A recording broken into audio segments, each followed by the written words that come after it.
Vous écoutez la Ligue des Cinévores avec moi, Mathieu Bec-Prévost, et mon collaborateur Max. Alors, comment vas-tu, Max? Ça va super bien, et toi? Ah, je vais super bien aussi. Écoutez, on est encore avec un micro cette semaine. On a travaillé encore au moins, quasiment encore 2 heures là-dessus. Et on est encore en train de régler les problèmes, mais on n'arrive pas encore à avoir deux micros simultanément sur notre ordi. On va tester avec le mien la semaine prochaine, mais à date, nos solutions ne sont que temporaires. Donc, pour l'instant, on a fait un ajustement qui fait que vous nous entendez quand même relativement bien. Euh, alors, je pense que sans plus attendre, on va aller. Ah non, attendez.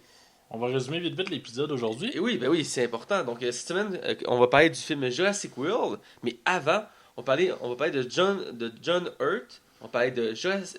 Voyons, De Godzilla 2 et de Merci. Denis Villeneuve. Merci, Max, de me reprendre. Je sais pas ce qui est arrivé, mais j'étais pas là, mais je me reprends des chroniques. Yep. Sans plus attendre. Les chroniques. Alors, on est du côté des chroniques, et comme chaque semaine, notre première chronique, c'est qu'est-ce qu'on a vu cette semaine. Donc, les séries, les films qu'on a vus, même les animes, faut pas les oublier. Alors, je vais te laisser commencer. Max, qu'est-ce que tu as vu cette semaine? Ok, j'ai vu deux choses exactement avec le temps que j'avais. Parce que Toujours j'étais- très occupé. Oui, il y a un certain jeu qui est sorti. Ils vont le 7. Peut-être. Alors, j'ai joué. J'ai joué. Oui, t'as joué. Je vais commencer par mon thumbs up et après ça, je finirai avec mon Ok. thumbs up. Non, attends, en tout cas, mon pouce vers le bas. Alors, je commence avec Orange, qui est un film avec Daniel Radcliffe. Pour ceux qui savent pas c'est qui, c'est lui qui faisait Harry Potter. Ouais, c'est ça. Et dans le fond, c'est un de ses premiers films hors Harry Potter. Ouais, ouais. Dans le fond, l'histoire raconte rapidement. C'est une enquête pour vrai. Et je ne savais pas que c'était un film d'enquête. Ah, Honnêtement, ok. je ne savais pas. Dans le fond, un jeune se réveille et tout le monde. Dans le fond, il est pourchassé par dans le fond, les journalistes de la ville, tout ça, car il est accusé. Il est suspecté Ouais, d'avoir suspecté. commis un meurtre. Le meurtre de sa copine. De sa copine, je pense que ça fait des 15 dernières années. Ouais. Et au fur et à mesure, des cornes vont y pousser, des cornes dignes de Satan qui Ouais. vont y pousser sur le front. Et dans le fond, ce qui est intéressant, c'est que ces cornes-là, ils permettent d'avoir des certains pouvoirs. Rien d'extravagant, mais qui permet, par exemple, que moi, si par exemple je possède ces cornes-là, tu vas être franc avec moi. Ouais. Tu vas vraiment être totalement franc. T'es limite pris sur mon emprise. C'est vraiment intéressant parce que pour vrai, je trouvais ça agréable d'écouter puis voir les situations que ça allait amener et c'était de voir des personnages être honnêtes comme ça. Je trouvais ça vraiment intéressant puis ça arrive 2-3 fois dans le film puis après ça l'histoire continue mais j'ai vraiment beaucoup aimé ça.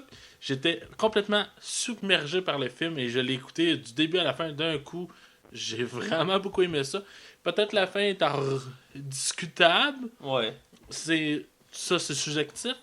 Ouais, c'est ça. Subjectif. Ouais. Merci. Et en tout cas, je le recommande grandement. Il est sur Netflix. Et pour ceux qui préfèrent écouter les films en français, je l'ai écouté en français justement sur Netflix. Je l'ai vu moi aussi, d'ailleurs, je vais juste dire une petite brève parenthèse, mais je l'avais trouvé très bon à l'époque parce que moi j'étais un fan d'Harry Potter, donc de l'acteur, et il a eu de la misère à se démarquer par la suite. Il a commencé à faire plusieurs films d'horreur, dont La Dame en Noir, le premier, parce qu'ils ont fait une J'ai suite, jamais vu La Dame en Noir. qui Encore. est très bon, mais c'est pas mal le premier grand film qu'il a fait après Harry Potter. Je pense que c'est le premier. Je pense que je me tromperai pas en disant que c'est le premier. Et après, il y a eu d'autres films, dont Horn, que ça m'a très marqué, j'ai trouvé très bon. Et j'ai beaucoup aimé l'histoire, elle est très simple, mais en même temps très originale. Et le développement du personnage, c'est débile, là. Je veux dire, on voit Daniel Radcliffe vraiment de plus en plus sombre, de plus en plus. Ouais, plus vilain, mais du bon sens. C'est comme un anti-héros. Il y a comme Ouais. c'est vraiment bien fait, je trouve. Et ça me fait penser aussi, en parenthèse. Il est excuse-moi. meilleur là-dedans que Nario Scimitar. Ouais, ouais, En tout ouais. cas, ouais, c'est quoi ta parenthèse? C'est une belle parenthèse, d'ailleurs, il faudrait le critiquer ce film-là. Mais ma parenthèse, c'est que ça me fait penser à la série Lucifer, que j'ai déjà parlé à l'émission, qui est une série qu'on suit dans le fond Lucifer, qui est à LA parce qu'il a décidé d'arrêter de faire sa job et d'aller à la ville des anges, passer du bon temps. Et Lucifer, dans le fond, son pouvoir principal, c'est ça. Quand il te regarde, toi, puis il te demande de dire ce que tu penses vraiment, tu vas tout y dire. Donc c'est le principe que tu peux pas résister au démon. C'est peut-être parce que dans le fond, le Horn vient d'un roman en fait, probablement que l'inspiration est la même. C'est ça que j'ai supposé aussi, c'est pour ça que je fais de ma parenthèse. Excuse-moi, continue. Non, pas de problème. Et mon pouce vers le bas, mais c'est un pouce vers le bas qui pourrait éventuellement remonter. Ok, je t'écoute.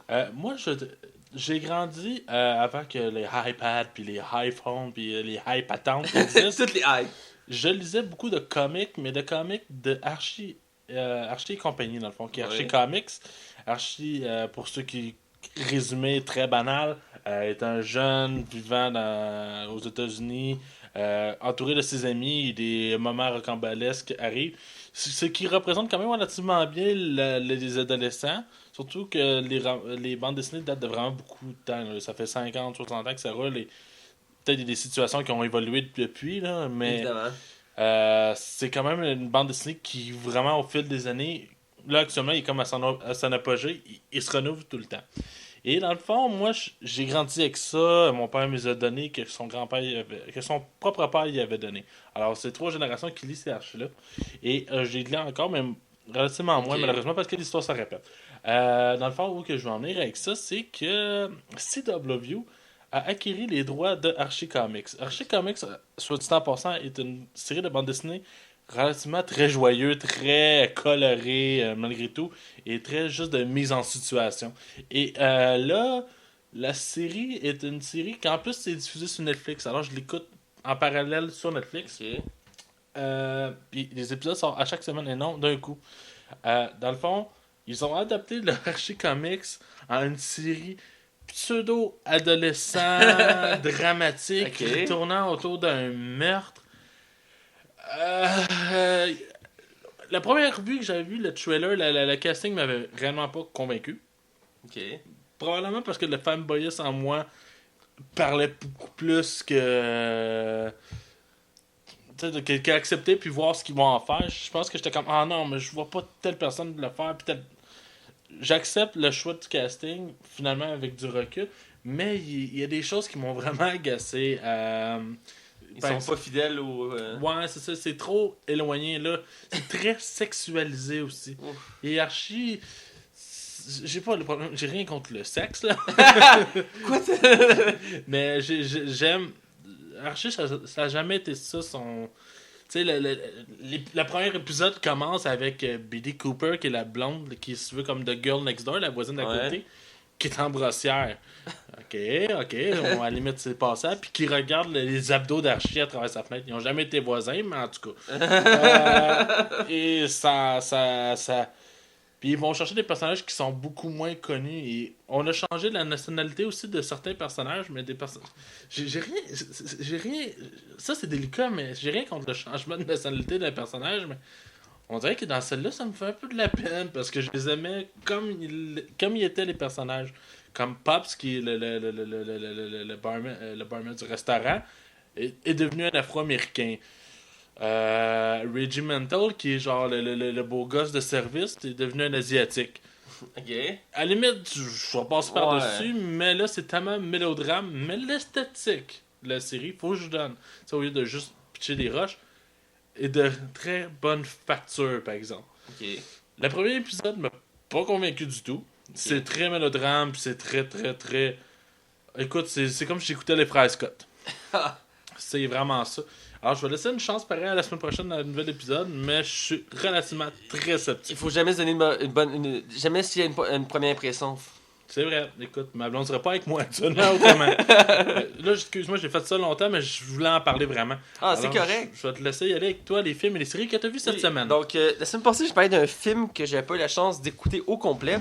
Et bien, cette semaine, j'ai eu la chance de l'écouter au complet, qui est le dernier film de la trilogie. Parce qu'en fait, c'est 4 livres, mais là, ils ont fait qu'une trilogie parce que le 3e livre il y a eu des problèmes. En tout cas, bref. C'est Inferno. En mettant en vedette Tom Hanks et Felicity Jones. Merci, Jones. Elle qui est à la tête de l'affiche du dernier Star Wars. Et j'en avais parlé brièvement, mais je ne peux pas en parler vraiment parce que je n'avais pas vu au complet. Et là, j'ai pu l'écouter au complet et prendre le temps vraiment d'observer. Moi qui avais adoré Ange et Démons et Da Vinci Code, je sais pas si tu as vu les 2 premiers. J'ai vu Da Vinci Code, mais j'ai malheureusement passé à côté des suites. Ok, ben il y avait, là c'est la nouvelle suite, mais il y avait une suite à date qui était Ange et Démons.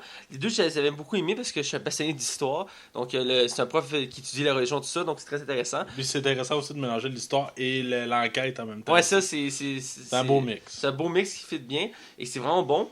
Et là, le 3e, je l'attendais aussi. J'avais acheté le livre, tout ça. J'avais de l'impatience. Donc, je l'ai écouté. Le film est dégoûtant parce que les 2 premiers... L'action se déroule tranquillement. Je dis, c'est progressif. Et là, dans le 3e, on commence directement dans l'action. J'en ai pas laissé me passer. Je vais pas trop étaler. Mais le personnage principal qui joue par Tom Hanks va se réveiller dans un hôpital. Il va avoir des trous de mémoire. Il ne comprendra pas pourquoi il est là. Il va réaliser qu'il est en Italie. Il va avoir comme what the fuck. Et rapidement, il va tomber dans l'action. Les gens vont essayer de le tuer. Et là, il va remonter le fil du temps de qu'est-ce qu'il a oublié. pour finalement découvrir c'est quoi son but et d'y aller, finir son enquête. Parce que chaque film, c'est une enquête autour de la religion. Donc, le film, j'ai trouvé ça un peu perturbant à la base, mais en tant que tel, j'ai trouvé bon. Je sais qu'il a été plus critiqué que les autres, qu'il a été plus mitigé. Est-ce que tu le considères plus faible que les autres aussi? Je dirais que oui, qu'il est un peu plus faible que les autres. Je dirais que dans les trois, c'est pas le meilleur. Il est très bon, pareil. Là, je veux dire, il est bon. Felicity Jones est très surprenante, elle aussi, dans la deuxième... Elle joue pas la belle fille de service, j'espère. Non. Elle a une tête sur les épaules, comme on dit. Et non, elle joue un rôle surprenant aussi. Mais ça, le film, l'histoire est bonne. Je dirais qu'elle manque un peu de mordant, contrairement aux deux autres qui nous faisaient des punchs. On était comme, ben voyons donc, puis on restait comme bouche bée. Celui-ci, oui, il nous surprend à sa manière, mais pas autant que les précédents. Tu sais, je veux dire, tout est bien d'Avinci Code, hein? Ouais, exact, ça fait longtemps, par exemple, mais oui. Dis, je vais faire un spoil, là, mais skipper une minute, là, mais je fais un petit spoil. Dans le fond, dans un des punchs de Davinci Code, c'est qu'on apprend que Jésus a une fille, des enfants qui ont des enfants qui ont des enfants. Pour vrai? Ouais. Je te niaise. Et dans le fond, on apprend qu'il y a des descendants. Ouais. Ça, c'est le méga punch, comme oh my god. Mais il n'y a pas vraiment de punch comme ça dans Inferno. Ok. C'est ça qui t'a. Est-ce que tu avais déjà lu le roman? J'avais commencé à le lire, j'ai manqué de temps parce que j'avais d'autres trucs que je lisais en premier.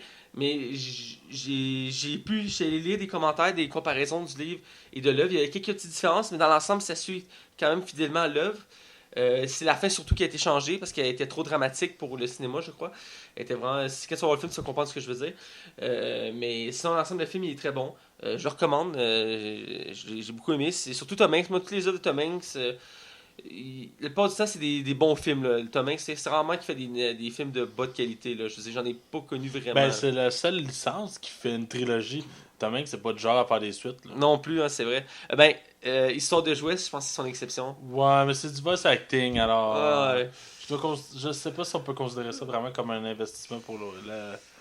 Ouais. Et je pense qu'il le fait par passion puis par plaisir. J'imagine, c'est pas le même principe que... Probablement aussi pour ce personnage-là aussi, parce que malgré que moi j'ai quand même bien apprécié le premier à l'époque, le premier et le deuxième film avaient déjà quand même été brassés par la critique. Ouais, ben c'est dans les films, je veux dire, les plus révolutionnaires de l'animé, des films d'animé à cette époque-là. Ah, toi tu parles de Toy Story? Ouais. Moi je parle de Ange et Démon. Ok, et, là, il y a une déconnexion, c'est parce que, non, c'est ça, mais dans le fond, Ange et Démon et Da Vinci Code ont été ramassés par la critique à l'époque. Ouais, ben, ce genre de film-là, surtout quand un réalisateur s'attaque à la religion, il se fait toujours ramasser parce que c'est toujours très délicat.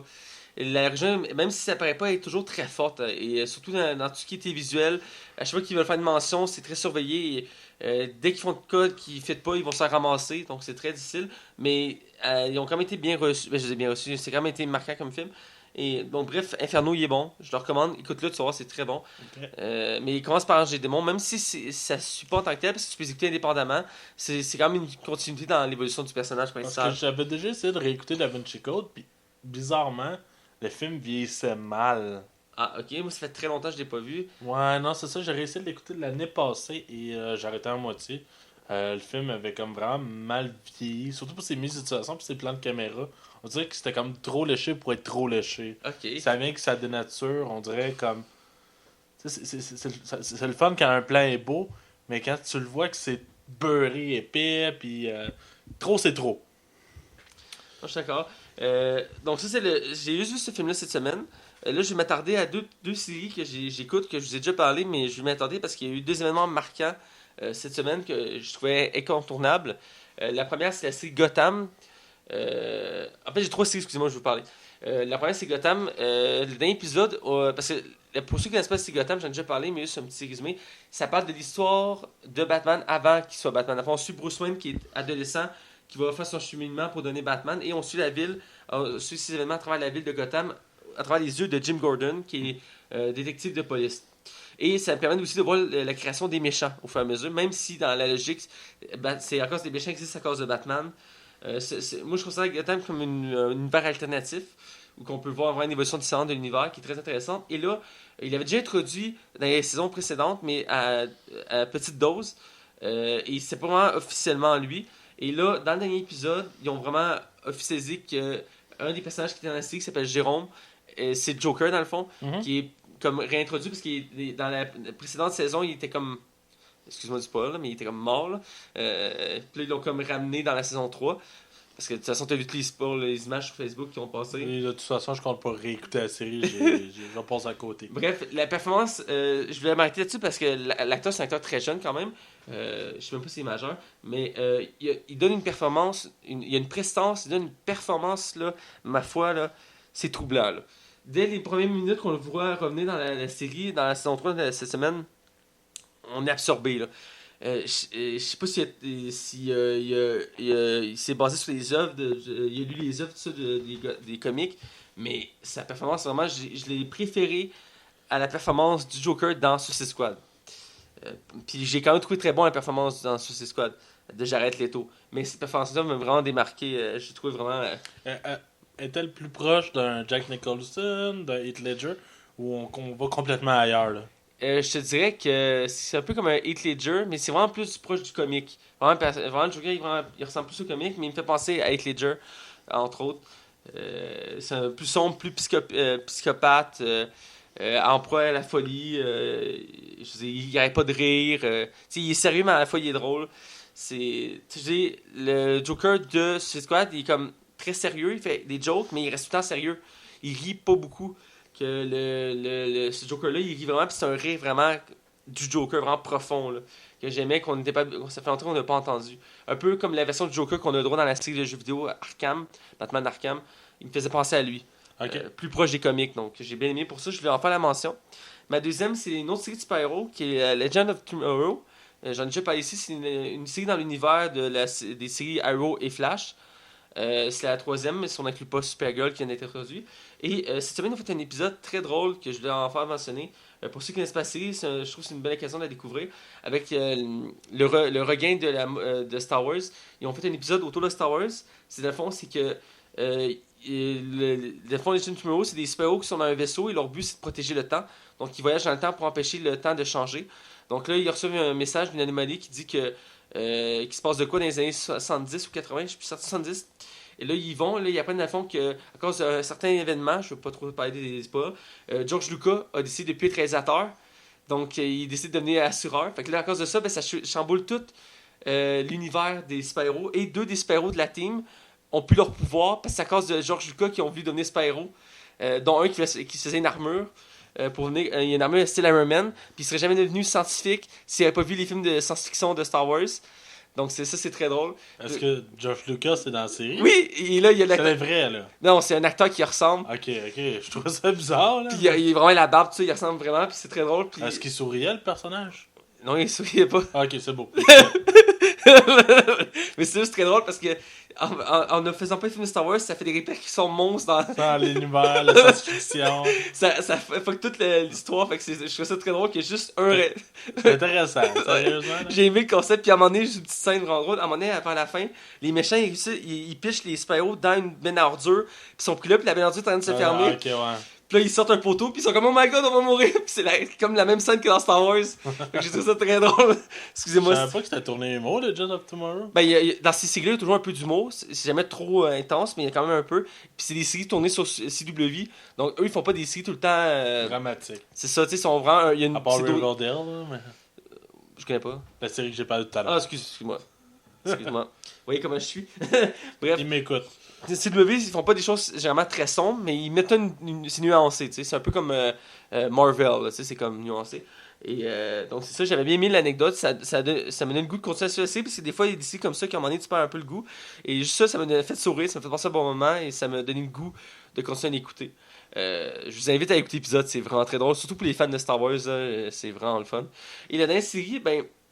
On va en parler la semaine prochaine, c'est notre deuxième série qu'on va critiquer. C'est Les Orphelins Baudelaire. J'ai enfin terminé la série. Je sais pas de ton côté si... Cette semaine, j'étais équipé sur autre chose, mais je me suis promis cette semaine, je le clenche. J'espère, parce que sinon on ne pourra pas critiquer ce moment. À la limite, même s'il me manque un épisode, je le clenche pareil. C'est good. J'ai fait la série. Je me suis amusé à comparer le film et la série. J'en ai profité parce qu'il y a déjà eu un film en 2004 avec Jim Carrey qui a fait une performance que je me rappelle marquante. Même si le film était très mitigé. Tant qu'à moi, Jim Carrey, c'est rare qu'il joue pas bien. Non, c'est vrai. Même dans ses films d'horreur qu'il a fait, ben, c'est son film d'horreur que je ok, peut-être moins ça, là, le nombre 23, c'était pas... Mais j'ai écouté 3 fois ce film-là. Ah ouais? Puis à chaque fois, je l'aimais pas. Je sais pas pourquoi. Moi, c'est bizarre, je l'ai écouté une fois et demie, parce que j'ai pas regardé l'écouter la deuxième fois au complet, mais la première fois que je l'ai écouté, j'ai mal dormi toute la nuit. Ça m'a dormi. Ben, je trouve que Jim Carrey, le film, on dirait que la première partie de ce film-là part bien, puis l'autre partie, ça devient tellement mauvais. En tout cas, Mais ça déraille. Moi, j'ai comme l'impression que ça serait intéressant d'en parler éventuellement. ouais, ça va être pas bien. Tout ça pour dire que j'ai fini la série, je l'ai comparé, je veux juste en parler un peu.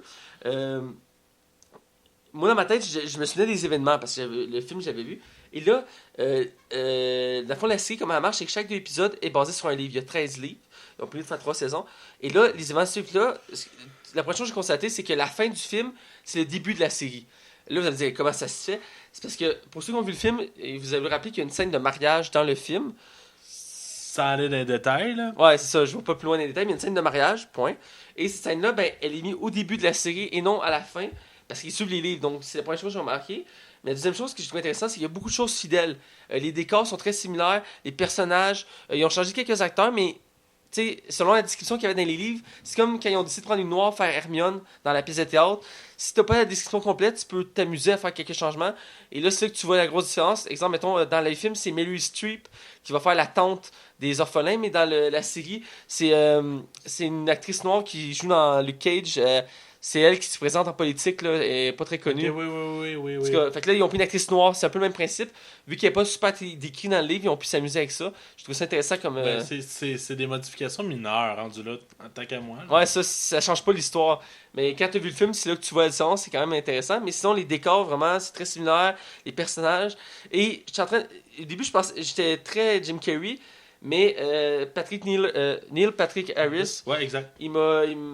Écoute, il m'a prouvé qu'il était au même calibre que Jim Carrey avec cette série-là. Il est vraiment Ben, très bon. c'est pas Jim Carrey, Ouais, mais c'est un gars ultra talentueux, puis ça a été long avant pour lui de percer. ouais. Et c'était un des premiers acteurs, ça a l'air plate, mais c'est un des premiers acteurs qui affirme être gay depuis le début. Et ça a beaucoup ralenti sa carrière à l'époque.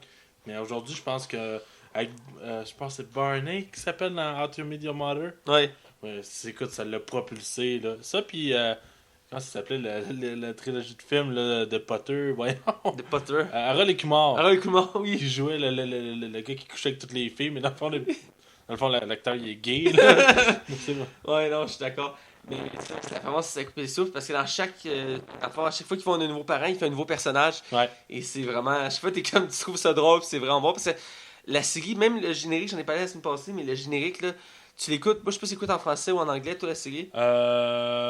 J'écoute en français, mais. Le générique change à chaque épisode, je sais pas si tu le savais. Non. Mais ça commence toujours pareil, c'est éteignez vos TV, Ouais. bon. Puis après, ben là, t'as comme les derniers événements qui ont eu lieu, qui sont dans le générique pour te permettre de comprendre la suite après. Pour Ah, ça, ouais. ouais. Et il arrête pas de te dire arrêtez d'écouter la série, tout ça. Et même le narrateur de la série, il arrête pas de te dire arrêtez d'écouter ça, c'est une histoire joyeuse qui finit bien, écoutez pas ça, éteignez vos TV, allez-vous-en, là. Ouais. Ça, j'ai mon rôle de devoir le narrater, mais vous êtes pas obligé de l'écouter. J'ai vraiment ce côté-là très sombre, mais en même temps, il y a comme un dosage, là. Donc, on va repasser la semaine prochaine. Je veux pas trop. Là, j'en ai parlé un peu, mais je veux pas, j'en avais vu cette semaine. Donc, on va directement à l'actualité. Ouais. Alors, je te laisse aller. Ok. On n'a pas payé d'actualité cette semaine, mais on a essayé d'aller plus varier. Parce qu'on tombe souvent, malheureusement, dans la culture populaire. Ouais. Oui, on a des nouvelles de la culture populaire, mais on essaie de toucher à autre chose. Je vais commencer tout d'abord. Une nouvelle très brève. Le tournage d'Han Solo a débuté officiellement aujourd'hui. Ah! Alors, aujourd'hui, le prochain film de Star Wars, qui est un spin-off de Star Wars Story, qui va sortir l'année prochaine, est commencé. Alors, je trouve ça... Puis je sais, j'avais compté rapidement l'anecdote, mais pour ceux qui n'avaient pas écouté le précédent épisode, Harrison Ford, après un souper, est allé dîner avec le nouvel acteur qui va incarner Han Solo. Oui, tu en avais Et parlé. c'est Harrison Ford lui-même qui l'a invité. Je trouve ça intéressant à parler. Ben, c'est un film qui va avoir beaucoup de pression dans le sens que ça a été la première fois qu'on va concentrer sur un personnage qui existe déjà Ouais, exact. dans l'univers de Star Wars. Mais là, en plus jeune, parce qu'évidemment, l'acteur est rendu pas mal vieux. Ouais, c'est ça. Mais j'ai hâte de voir. À chaque fois qu'il y a un spin-off, je vais être sceptique. Mais déjà, il y a des gros acteurs qui vont avoir dedans. Woody Harrelson qui a été confirmé. Ouais, c'est ça. Lui, c'est un acteur que j'aime beaucoup, donc il y a du potentiel. C'est sûr qu'ils ont pris un acteur peu connu pour faire Harrison Ford, mais tu sais, pas Harrison Ford, excuse-moi, Han Solo. Mais Ouais, ils ont fait la même affaire que Star Wars épisode 7. ouais. Deux acteurs qu'on connaît pas. C'est le principe de Star Wars. Faire connaître des inconnus. J'ai hâte de voir ce que ça va donner. J'ai grand espoir parce que c'est un personnage qui est vraiment intéressant. Excuse-moi, je te laisse partir Non, là-dessus, pas de problème. Parlant de Woody Harrelson, je vais embarquer directement à ma deuxième nouvelle. Ok, celle-là, c'est un film quand même audacieux. Ok. Ça s'appelle Lost in London Ok. Live. Pourquoi live? Dans le fond, ce qui arrive, c'est que Woody Harrelson participe à une expérience inédite. Ok. Le film consistera à être diffusé dans 550 salles simultanément. Car le film sera diffusé. Dans le fond, c'est une pièce de théâtre pensée comme un film, mais qui va être filmé live. Ok. Ouais, je sais que c'est compliqué à comprendre. Attends, je prends la ville. Puis, dans le fond, Woody Harrelson a fallu apprendre la pièce / le film par cœur. Et dans le fond, le film sera le produit final à la fin du live. Et dans le fond, 550 salles aux États-Unis vont pouvoir voir ce film-là. C'est bien original comme concept. C'est un concept original. Puis Woody Harrelson dit qu'il est excité de le faire parce que pour lui, c'est du jamais vu. Puis ça vaut la peine de tenter une nouvelle expérience. L'univers des cinémas sont partis depuis quelques années sur de tenter des nouveaux concepts pour comme rattacher. Hardcore Henry qui est à la première personne. Ouais. Ils ont fait un film aussi. Il y a un film d'horreur que je me suis dit qu'il fallait que j'écoute. J'ai pas eu le temps encore d'écouter. C'est un film qui est interactif dans le sens que ça se passe dans un party et il y a une personne qui meurt. J'oublie le nom. Si je le retrouve, je vais en parler la semaine prochaine. Il y a une personne qui meurt et à la fin du party, les polices arrivent et ils confisquent toutes les tablettes, les cellulaires, tout ça. Et tu choisis par quel point de vue tu vois le film. Ok. Donc, par quel cellulaire, par quelle tablette et tu peux switcher à tout moment. Donc tu peux voir juste un point de vue à la fois. Donc ça amène une nouvelle dimension au film. C'est cool. Ouais, c'est vraiment cool comme concept. J'avais commencé à l'écouter un peu pour voir, puis c'est vraiment intéressant. C'est un concept. Le film est relativement court, mais vu le principe, c'est quand même quelque chose et c'est intéressant. Il y a de plus en plus de films qui tentent des choses comme ça. C'est cool. Ouais. Comme le film québécois, on a déjà parlé, qui était tourné tout en un plan. Oui, 10 heures. Le film de Pods, là. Ouais. Malheureusement, ça m'arrive comme Je ça. t'ai pas dépourvu, là. Mais ouais, non, c'est vrai. Puis ça. J'ai pas vu encore ce film-là. Mais je me dis que je voulais le mettre. Il est dans ma liste, je veux l'écouter parce que c'est quand même quelque chose d'unique en soi, donc il faut le voir. Rapidement, les acteurs qui vont accompagner Woody Harrelson sont Willie Nelson, le musicien, et Owen Wilson. Oh! Alors, c'est quand même pas de la petite bière. Mais non, je vois ça. Sinon, je vais embarquer sur ma troisième nouvelle. C'est une nouvelle qui a rapport aux jeux vidéo, mais qui touche l'univers du cinéma. Ah! Dans le fond, je pense que ceux qui connaissent l'univers Marvel s'y attendent. Dans le fond, Marvel a signé un gros contrat avec Square Enix. Juteux, comme on dit. Oui, et c'est un studio québécois qui est Eidos Montréal, va s'occuper des adaptations de films de Marvel. Mais attends, c'est aux adaptations de films, ça n'est pas nécessairement tiré d'un film. C'est de l'univers des films. Dans le fond, ce qui va arriver, c'est que le premier jeu qui est annoncé sera basé sur l'univers Avengers. Ok. Et dans le fond, ça aura un budget, un énorme budget. Ça va être un triple A, ça va être un gros. Ils veulent à côté ce que Batman Arkham est capable d'amener dans l'univers du jeu vidéo. Mais dans le fond, ça faisait longtemps qu'on se disait tout le temps pourquoi Marvel s'investit pas dans les jeux vidéo. Écoute, ça pourrait être tellement intéressant, c'est des personnages tellement exploitables. S'investit pas. Un des jeux que j'ai joué, que j'aime jouer de temps en temps, est Marvel Hero, qui run toujours en ligne. C'est comme un Diablo, Ouais. mais Marvel, je veux dire, ils le mettent à jour régulièrement, ils ajoutent des héros Mais régulièrement. c'est parce que j'imagine très bien un jeu coop d'action de Avenger. Ce serait débile. Ça serait malade, tu veux dire. Moi, quand j'ai vu le trailer, il y a un teaser d'ailleurs, il faut préciser. Et j'ai vu le teaser, puis j'étais comme, oh my god, il faut que je voie ça. Surtout avec Eidos Montréal, qu'eux, ils ont repris le flambeau pour la série Deus Ex. Ben, c'est ça ce qui arrive avec Deus Ex, c'est que Deus Ex est mis de côté pour ce projet-là. Ok, on n'aura pas d'une cinquième Deus Ex prochainement. Par exemple, une autre mauvaise nouvelle, le premier titre aura seulement lieu en 2018. Mais probablement qu'au E3 cette année, on aura une bande-annonce. Je vais faire comme Cartman dans. Je sais pas si tu as vu l'épisode de South parenthèse, je sais pas si tu as vu l'épisode de South Park où que Cartman va avoir absolument sa Wii, mais elle sort juste dans genre 2 mois. Ah, il accélère le temps. Fait qu'il s'est congelé. Il demande à la Butters de l'enterrer vivant dans de la neige pour qu'il se congèle. Il se réveille genre 1000 ans plus tard. Là, il peut pas jouer avec la Wii parce qu'elle est trop archaïque. Fait qu'il est plein maudit. Puis je finis avec la dernière nouvelle, qui est la nouvelle qui me fait le plus plaisir. C'est Unbreakable 2, un film avec Bruce Willis et Samuel L. Jackson. Oh! Et dans le fond, qui a été tourné par Night Shyamalan. C'est un film encore de super-héros. On se répète quasiment, on dirait. Surprising. Mais c'était un film différent. Dans le fond, Bruce Willis apprenait au fur et à mesure qu'il y avait des super-héros.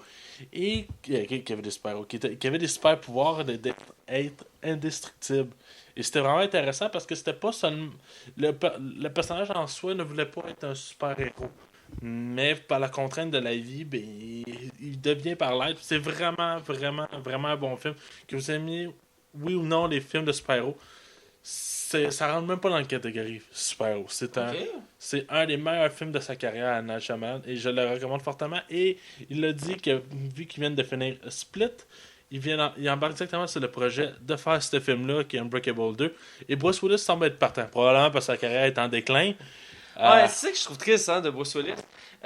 Il fait de moins en moins de films intéressants. Il fait des films de second rôle. Ouais, qui sort, il joue le méchant, puis ça sort. Il a senti qu'il fait des méchants, là, tu sais. Ouais, c'est ça, pauvre Bruce Willis. Il faut dire qu'il commence à être vieux. Ouais, puis son ego est peut-être plus élevé qu'on le pense, là. Ben oui, elle est plus élevée parce qu'il demandait trop cher pour le dernier sacrifié. Fait que. J'ai l'impression depuis ce temps-là, il a droppé. Hein. Je pense que sa réputation était un peu étonnée à cause de ça parce qu'il a été trop gourmand et. Ouais, c'est de valeur. C'est un bon acteur. C'est tout pour mes actualités, alors Mathieu, je te laisse aller. Oh, attention. Ma première nouvelle, c'est une nouvelle triste. On commence par ça, on va le régler tout de suite. Ouais. Il y a un grand acteur de cinéma qui est mort cette semaine. Mm-hmm. John Hurt. À 77 ans. 77 ans, en effet, il commence à être un peu vieux quand même, mais un grand acteur. Il a fait beaucoup de choses. Il a joué dans le film Elephant Man, Snowpiercer, que j'ai vu, Hellboy, que j'ai vu aussi, et Alien, la série Alien, et il a joué aussi dans la série Harry Potter. Moi, en étant un fan numéro d'Harry Potter, je me rappelle toujours lui en étant le vendeur de baguettes Ollivanders dans le premier et après dans le septième. C'est un acteur que. Puis je l'ai vu dans plusieurs autres choses, mais je n'aurais pas à m'en rappeler. Mais il a fait beaucoup d'œuvres. Il fait tout le temps des personnages très sages, très posés. Il faisait le scientifique dans Hellboy. C'est un grand acteur. Ouais, c'est ça, je cherchais à dire. C'est un grand acteur qui nous a quittés. Je trouve ça dommage quand même.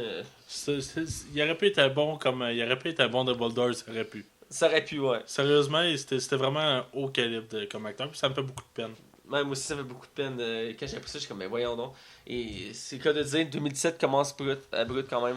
Ouais. Carrie Fisher, John Hurt. Parce que je considère que Carrie Fisher, c'est 2017, là. Ouais, très très borderline. Ouais, c'est ça.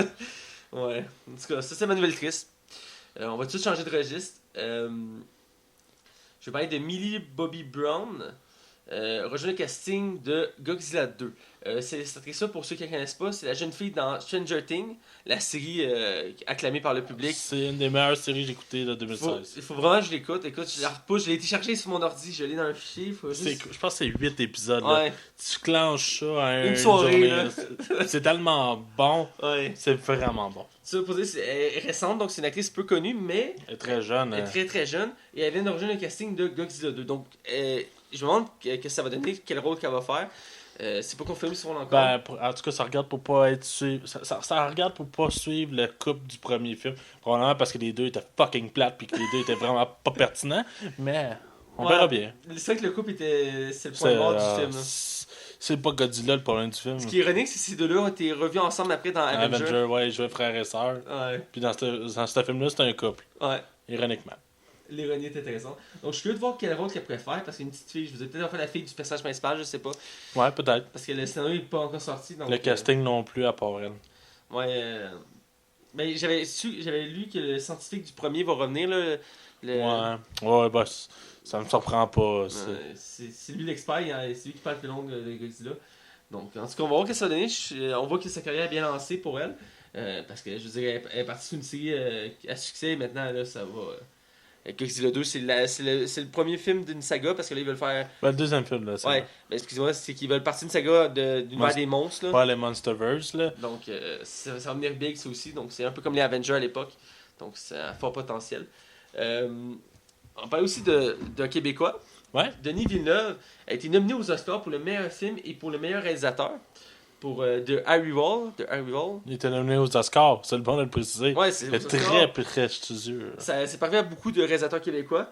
Très peu, en fait. Très peu. Même Xavier Dolan n'a pas été sélectionné. Non, il n'a pas été sélectionné. Denis Villeneuve a été sélectionné, mais il faut préciser que Denis Villeneuve, c'est avec ses films qui sont fait tourner aux États-Unis. Ouais. The Arrival qui mettait en premier plan Amy Adams et Celui qui joue Hawkeye dans... Ouais, c'est Raynor, son famille. Jeremy Renner. Merci. Donc, ces deux acteurs-là principaux, donc Et Hawkeye Paris- et Lois Lane. Et Paris Whittaker aussi joue là-dedans. Oui, c'est vrai. Et donc, ce film, c'est écœurant à voir. C'est un film- Ouais, j'ai vraiment hâte de le voir. Ouais, c'est ça. Les critiques sont déjà très positives. Le personnage joué par Neil Adams, qui fait le personnage principal, qui est une experte des langues, vraiment très intéressant. Puis ça amène aussi la question à savoir qu'est-ce qu'on va faire quand les extraterrestres vont venir nous voir. Donc, c'est un film aussi qui met ça en phase. C'est intéressant pour ça. Donc là, on a eu ça de bonne chance pour les Oscars. C'est pas arrivé ça pour nous. Ma prédiction, c'est qu'il va gagner aucun des deux. C'est plate, puis c'est pas parce que je remets son talent en cause. Mais d'après moi, La La Land va tout ramasser encore. Ouais, ben, des fois, il y a des petites différences entre les Oscars et les Golden Globes, mais c'est vrai que ça se C'est vrai. ressemble. Mais les critiques de J'ai La La souhaite Land au moins sont réalisateur. J'ai souhaite au moins réalisateur. Ah, il le mériterait. Ouais. Ça, là, je le mériterais. Mais s'il l'a pas cette année avec ce film-là, il va l'avoir avec son Blade Runner. Moi, je vous le dis. Ah, Blade Runner, ça, Vous là. l'aurez entendu ici. Ça me ferait mal si le film il poche finalement. Ça me ferait tellement mal. Ouais. Ah, On verra bien. ouais. Et ma dernière nouvelle, je peux pas m'en empêcher. Faut que je parle de super-héros de temps en temps. Donc, Puis le pire, il a chialé pour que j'en mette pas. oui, mais je me suis dit, c'est pas, c'est moins. Parce Ouais, que les ouais. 2 dernières semaines, j'avais 100% pur, brut, super-héros. C'était du concentré, là, tu sais, tout avait rien. Moi, j'avais concentré. Donc là, j'ai pris une nouvelle, qui était la plus intéressante cette semaine, qui est sur une série qui est en train de se faire créer. Elle est en ce moment à l'étape de l'écriture. C'est une série de Marvel qui va tourner autour des personnages Cloak et Dagger, donc la dague et l'épée. Et la dague, excusez-moi. Non, c'est l'épée en français, c'est vrai. Et donc, c'est deux super-héros de Marvel qui sont liés ensemble parce que leurs pouvoirs sont plus forts quand ils sont ensemble. Et ils sont pas encore été mis dans l'univers Marvel actuel, donc ce serait des nouveaux personnages introduits. On sait pas encore si la série va être dans l'univers cinématographique, c'est pas confirmé. Puis c'est fait par une chaîne qui a pas rapport avec les chaînes habituelles de Marvel. Et là, la nouvelle, c'est que là, il y a une nouvelle annonce. Ça fait un bout qu'on n'a pas eu vraiment d'annonce sur cette série-là. Ils ont annoncé les deux acteurs principaux qui vont avoir dans la série. Dagger va être joué par peux-tu le dire, s'il te plaît? Ok, excuse-moi. Ouais. Tu me prends au dépourvu. C'est Aubrey Joseph Oui. et Olivia Holt. Merci. Donc, c'est les deux acteurs principaux de la série. Donc, Olivia va faire Dagger et Aubrey va faire Cloak. Donc, pour ceux qui ne connaissent pas les super-héros, je vais leur dire, j'ai déjà parlé, juste leur dire brièvement.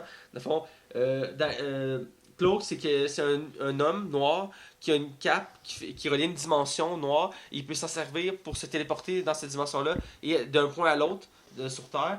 Et il peut s'en servir aussi pour picher des objets à travers ça. Donc, c'est un super-héros qui utilise des déplacements pour se protéger, se défendre. Et Dagger, elle peut projeter de l'énergie en forme de couteau autour d'elle. Donc, et leur pouvoir est amplifié quand ils sont un côté de l'autre. C'est d'où l'intérêt de ce moment-là. Leur série, à l'origine, c'est une série très sombre. Une série un peu style d'enquête policière. Ils font des enquêtes que les ennemis... ils vont avoir une importance mineure dans l'univers, dans le Civil War, le comic Civil War, qui est un des plus gros comics de Marvel, dont Cloak, qui va être un allié de Captain America, qui va servir de transport pour ses alliés. Donc, c'est une série que j'en ai déjà parlé, mais je veux dire, ça m'a surpris quand ils l'ont annoncé. Et je sais pas quoi en penser pour l'instant, parce que c'est des héros très secondaires de l'univers de Marvel. Très secondaire. J'avais jamais entendu parler de ça à part de l'année passée. J'avais aucune idée de leur existence. Moi, j'ai connaissais un peu parce que je les avais Mais déjà là, vus. ils sont rendus à aller exploiter des personnages moins populaires. Ben, c'est parce que le problème aussi, c'est que les plus gros sont réservés pour les films. Ben oui. Donc les secondaires, même encore là, il y en a des gros qui veulent plus faire en film parce que ça a déjà fait des échecs. Daredevil! Et Ben Daredevil, à la base, c'était pensé pour embarquer dans les phases de Marvel, mais considérant qu'il était trop sombre, c'était un risque trop élevé, alors ça a mieux sorti sur Netflix. ouais. Hey, d'ailleurs, je pense mais il nous reste que un mois avant la sortie de la série Iron Fist. Ouais, j'ai vraiment hâte de voir. Moi aussi, j'ai vraiment. J'espère que ça va être meilleur que Luke Cage. Ben, Luke Cage, le début de la saison est bonne. L'autre moitié, ça devient... Surtout le méchant à la fin qui est vraiment. Ouais, c'est ça. On comptera rien, là, mais éventuellement, c'est prévu cette année d'en Ouais. parler. En tout cas, Ouais. on a nos réserves. Ouais, on a nos réserves. Donc, c'était ma nouvelle. C'est mes nouvelles cette semaine. Donc, on va aller finir avec de dernière chronique avant de commencer l'émission d'aujourd'hui. Parce qu'à un moment donné, il faut parler du film qu'on veut parler, qui est Jurassic World. Je tiens à le préciser. On parle du hors-sujet. Je vais y aller cette fois-ci pour commencer parce que c'est toi qui as le gros morceau, donc on va finir avec toi après. Ouais. Moi, cette semaine, je parlais d'une chose. C'est un jeu que j'ai déjà parlé ici. J'en reparle parce qu'il y a une nouvelle importante sur ce jeu-là. C'est le jeu Wakfu, qui est un jeu édité par Ankama, qui est une compagnie française de jeux vidéo. Et Wakfu, c'est dans le fond la suite de Dofus. Ça se passe dans 1000 ans après l'histoire de Dofus. Dofus étant leur premier jeu. Ça se joue avec les mêmes classes. C'est un jeu tactique tour par tour avec un choix à la base de 12 classes. Maintenant, on est rendu à un total de 16 classes depuis. Et ma nouvelle, c'est qu'ils ont lancé une nouvelle classe pour cette année. Elle va sortir d'abord sur Dofus, puis après sur Wakfu. C'est la classe Ujignac. Pour ceux qui connaissent l'univers de Dofus et Wakfu, ils savent que Ujignac, c'est une race. C'est des hommes-chiens, dans le fond, qui existent dans l'univers de Dofus, qu'on peut affronter. Ils ont un style de combat particulier qui joue avec la malchance de leur ennemi. Là, être lancé comme classe. Ce qui est drôle, c'est que je l'avais prédit avec mon ami que je joue à Wakfu. On l'avait prédit l'année passée en joke, qui à un moment donné allait faire un Ujignac, puis c'était une créature qui avait un fort potentiel de gameplay. Donc là, ils viennent l'annoncer. Ils ont rien parlé du gameplay, ils ont juste dit une nouvelle classe annoncée Ujignac. Elle va d'abord sortir sur Dofus avant d'être retravaillée pour Wakfu. Donc, j'ai pas plus d'informations pour l'instant là-dessus, mais je tenais à le dire pour ceux qui connaissent l'univers ou ceux qui jouent et qui n'étaient pas au courant.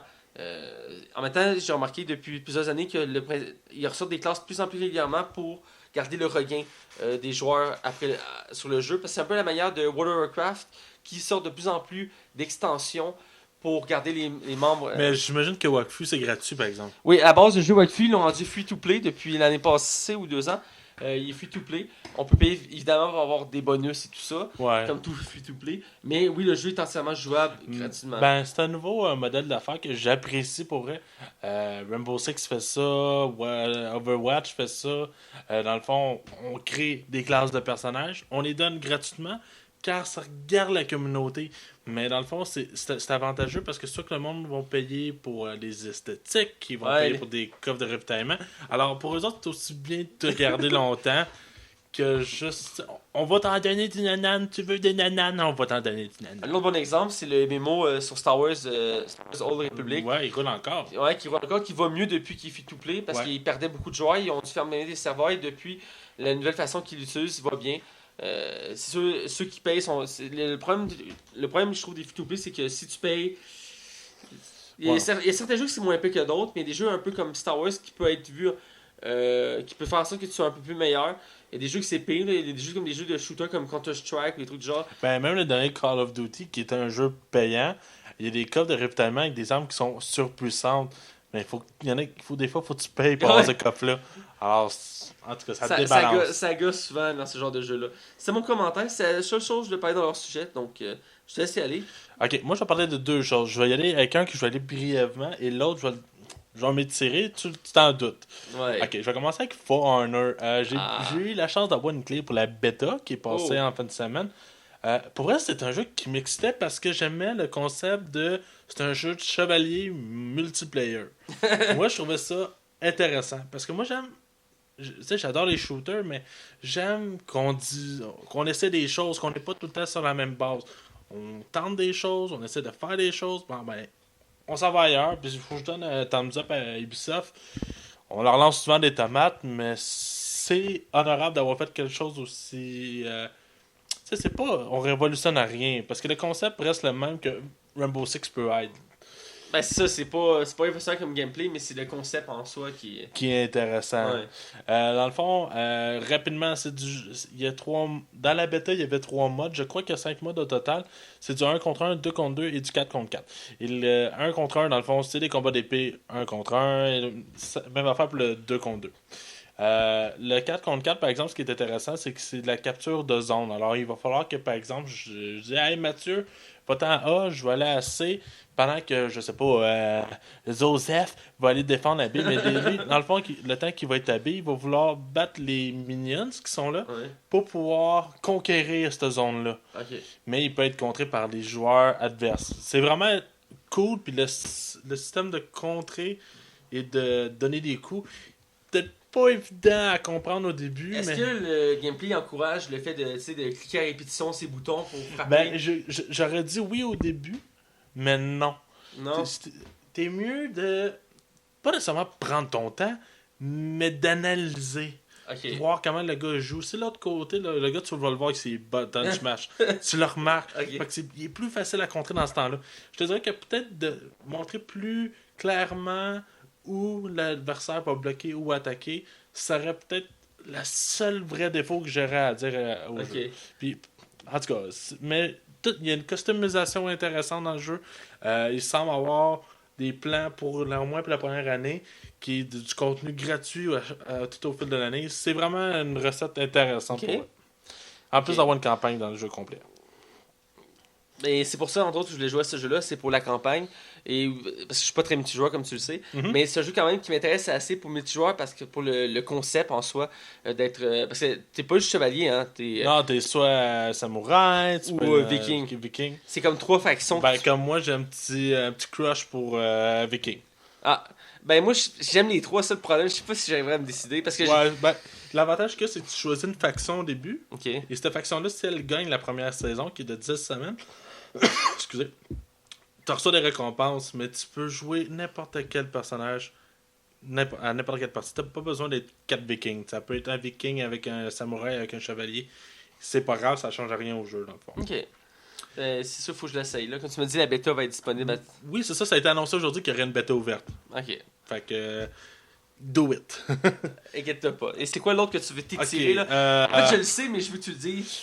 Je l'attendais dès l'annonce sur E3, je l'attendais avec une impatience. Dès son annonce.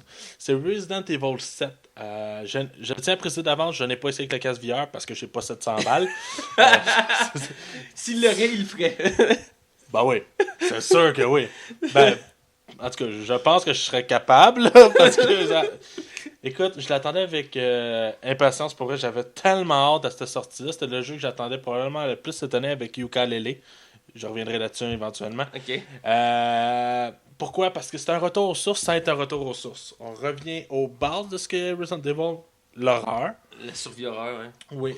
Dans le fond, c'est un manoir, mais qui est le manoir des Bakers, qui est une famille qui a mal viré. Je dirais pas du pourquoi et du comment, mais ils sont d'une freakitude, là. C'est épouvantable. Sérieusement, là, c'est... Le père, quand il te poursuit, t'en chies partout. Puis pour vrai, ce que j'ai vraiment aimé de ce jeu-là, c'est que oui, il y a de la poursuite, puis là tout le monde dit ah, ça doit être comme Atlas, tu peux pas respirer de ça. Non, t'as des fois tu peux passer 1 heure sans avoir personne.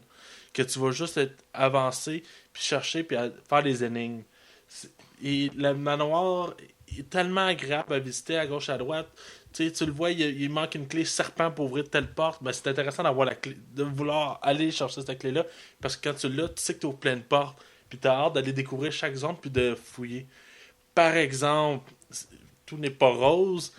Les énigmes sont d'une facilité. Ah ouais? Ah, c'est trop facile. Resident Evil 1 était difficile, et très difficile même pour les énigmes. Ben oui. Et c'est Resident Evil 7, malheureusement, tombe dans le jeu casual un peu. Alors, il est d'une facilité. Je n'ai jamais été bloqué dans le jeu. Je l'ai fini en 2 jours et j'ai jamais rushé. Jamais. Ça me fait chier parce que j'aurais aimé ça creuser à la tête. Et un autre défaut que je donne, c'est que le jeu, vu qu'il est facile, il est court. Il m'a pris 7 heures et 1 minute à finir. Très très court. Et je donne un autre défaut. Le dernier chapitre est vraiment mauvais. Mais vraiment mauvais. La fin est quoi? Le jeu devient complètement autre chose, devient un shooter. C'est vraiment bizarre parce que le premier jeu, c'est vraiment. Et là, tu me fais peur parce que là, moi, j'attendais beaucoup de ce jeu-là. Oui, là. c'est ça, mais le jeu devient le jeu tout le long est de l'exploration, mais la dernière heure est du fonce dans le tas. C'est vraiment discutable. Tu sais, le jeu n'a jamais été reporté. Dès qu'il est annoncé, il n'a jamais été reporté. Moi, j'ai l'impression que la fin a été rushée, malheureusement. Mais. Et-tu une rejouabilité à part de refaire l'histoire? Ben, plus ou moins, parce que dans le fond, ils vont te redonner des armes. T'as des choix différents, par exemple. J'ai fait les 2 fins. Ça n'a pas tant d'impact de faire les 2 fins, ben franchement. Puis si on cherche des liens avec les 6 premiers, malheureusement, j'aurais cru qu'il y avait plus que ça. Ouais, je sais, ça, ils en ont parlé. Ils disaient qu'il n'y avait pas beaucoup de liens. Et le monde critiquait beaucoup les boss, mais moi, j'ai apprécié les boss. Parce que chaque moment que tu rencontres ces fameux boss-là, moi, je les ai trouvés vraiment freaky, puis j'ai vraiment eu de la chute. Mais là, je te donnais comme des mauvais commentaires. Mais sérieusement, c'est probablement le meilleur jeu d'horreur que j'ai joué des 3 dernières années. Ah ouais? C'est le fun, c'est agréable, t'es investi, t'es accroché, t'as envie de foncer, t'as envie de visiter, t'as envie d'aller fouiller tous les recoins de la maison, t'as le goût de découvrir tous les mystères de la maison Baker. Ah, Puis le j'aime jeu, ça. le jeu se veut drôle à certains moments. Ah, Mais drôle pas, hey, c'est les deux canards qui s'en vont traverser l'autoroute. Non, c'est. Par exemple, je donne pas de spoilers, mais quand tu bats un boss, à un moment donné, le gars va dire ah, fuck, j'espère que tu restes mort. Ou tu fais une énigme dans la maison, puis tu fais Chris, c'est qui a pensé à faire la maison de même Puis c'est souvent, il y en a beaucoup, tu sais. est-ce que tu avais joué, excuse-moi si je t'interromps. Ouais, vas-y. Ils ont sorti un Resident Evil, je pense qu'il y a 2 ans, où tu jouais avec la sœur de Chris, puis elle s'est enlevée parce qu'elle se retrouvait sur une île. Ah, c'était Révélation 2. Oui, Révélation 2. J'ai passé à côté. J'ai joué au 1, j'ai joué à toute la franchise, mais celle-là, j'ai passé à côté. On dirait que le format épisodique me gossait un peu. Ben, ça m'a gossé parce que dans le sens, il fallait attendre les épisodes. Moi, à l'époque, j'avais joué, puis j'avais fait le premier épisode, et j'avais commencé le deuxième. Finalement, j'ai décroché parce que ça attendre, avant que ça gosse. Mais j'avais adoré le retour aux sources parce que cette série-là, Révélation, revenait un peu plus du côté survie, horreur. Ouais, surtout le premier. Hein. Ouais, c'était vraiment ça qui était étonnant. Le deuxième aussi, il est là-dessus. Et en même temps, ça ramenait les personnages emblématiques de l'univers. Ouais. Et ça m'a redonné espoir à la série. Et quand il avait annoncé ça, je me suis dit, j'espère qu'ils vont faire comme ça. Parce que Révélation, moi j'avais trippé, là, la série Révélation. Mais, C'est les puzzles, la difficulté. mais le jeu, il est vraiment épeurant. Ouais. T'as vraiment la chienne, puis t'es stressé, puis j'imagine même pas en VR. Là. Ah, Puis écoute, la démo, je sais pas si tu l'as faite. j'ai regardé un gameplay de la démo complet, mais j'ai pas Ok. joué. Parce qu'à l'époque, j'avais pas de PS4. Ben, la démo, la partie de la maison, elle revient dans le jeu complet. Ok. Et j'avais plus la chienne que quand j'ai fait de la démo. Aïe aïe. Parce que tu sais pas qu'est-ce qui t'attend, puis c'est pas amené de la même façon, alors tu sais que ça va être différent. Mais sérieusement, là, Resident Evil, je me dis que le 8 peut juste être meilleur. Ah, il a annoncé, ils vont faire un 8. Ben, c'est évident. Le jeu, il a déjà. Les 3 premiers jours, il avait déjà vendu 2,5 millions de copies. Et actuellement, il serait. Mais c'est vrai que c'est la relance de la série, parce que dans le fond, le 7ème, Oui, moi, puis le 6ème était vraiment. Puis Capcom avait évalué leur vente en dessous de Resident Evil 6, sachant Aïe aïe. le changement d'orientation.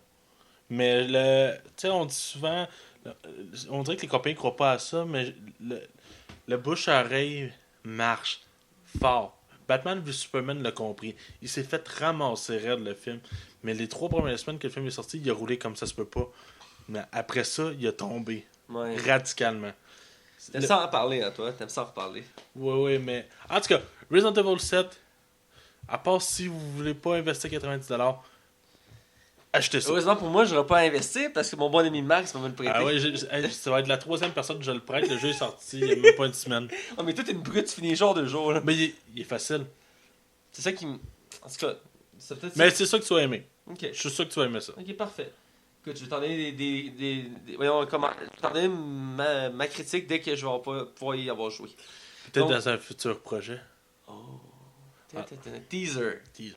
Bref, sans plus attendre, on va aller de l'autre côté dans la section non-spoil pour parler du film qu'on critique cette semaine qui est. Jurassic World. Attention, c'est très bien dit. On se Hashtag retrouve- Gardien de la Galaxie 8. Non? Ok, c'est bon. Bref, on va sur l'autre côté. Attention, la section qui suit ne contient aucun spoiler. Attention, la section qui suit ne contient aucun spoiler.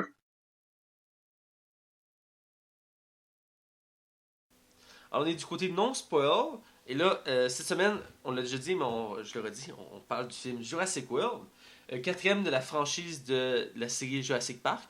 Parce qu'avant, ça s'appelait Jurassic Park. Ils ont changé le nom pour la nouvelle saga parce qu'ils veulent faire une trilogie comme l'ancienne trilogie.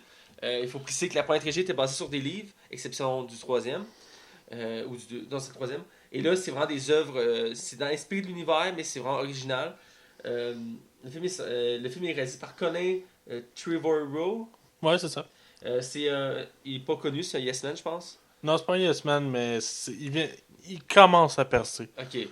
Je sais qu'il est annoncé pour réaliser l'épisode 9 de Star Wars. Ouais. Mais pour l'instant, à part ça, il n'a pas fait grand chose. Il a fait Reality Show et Safety Not Guarantee, qui sont des films indépendants. C'est ça, il commence à s'en connaître.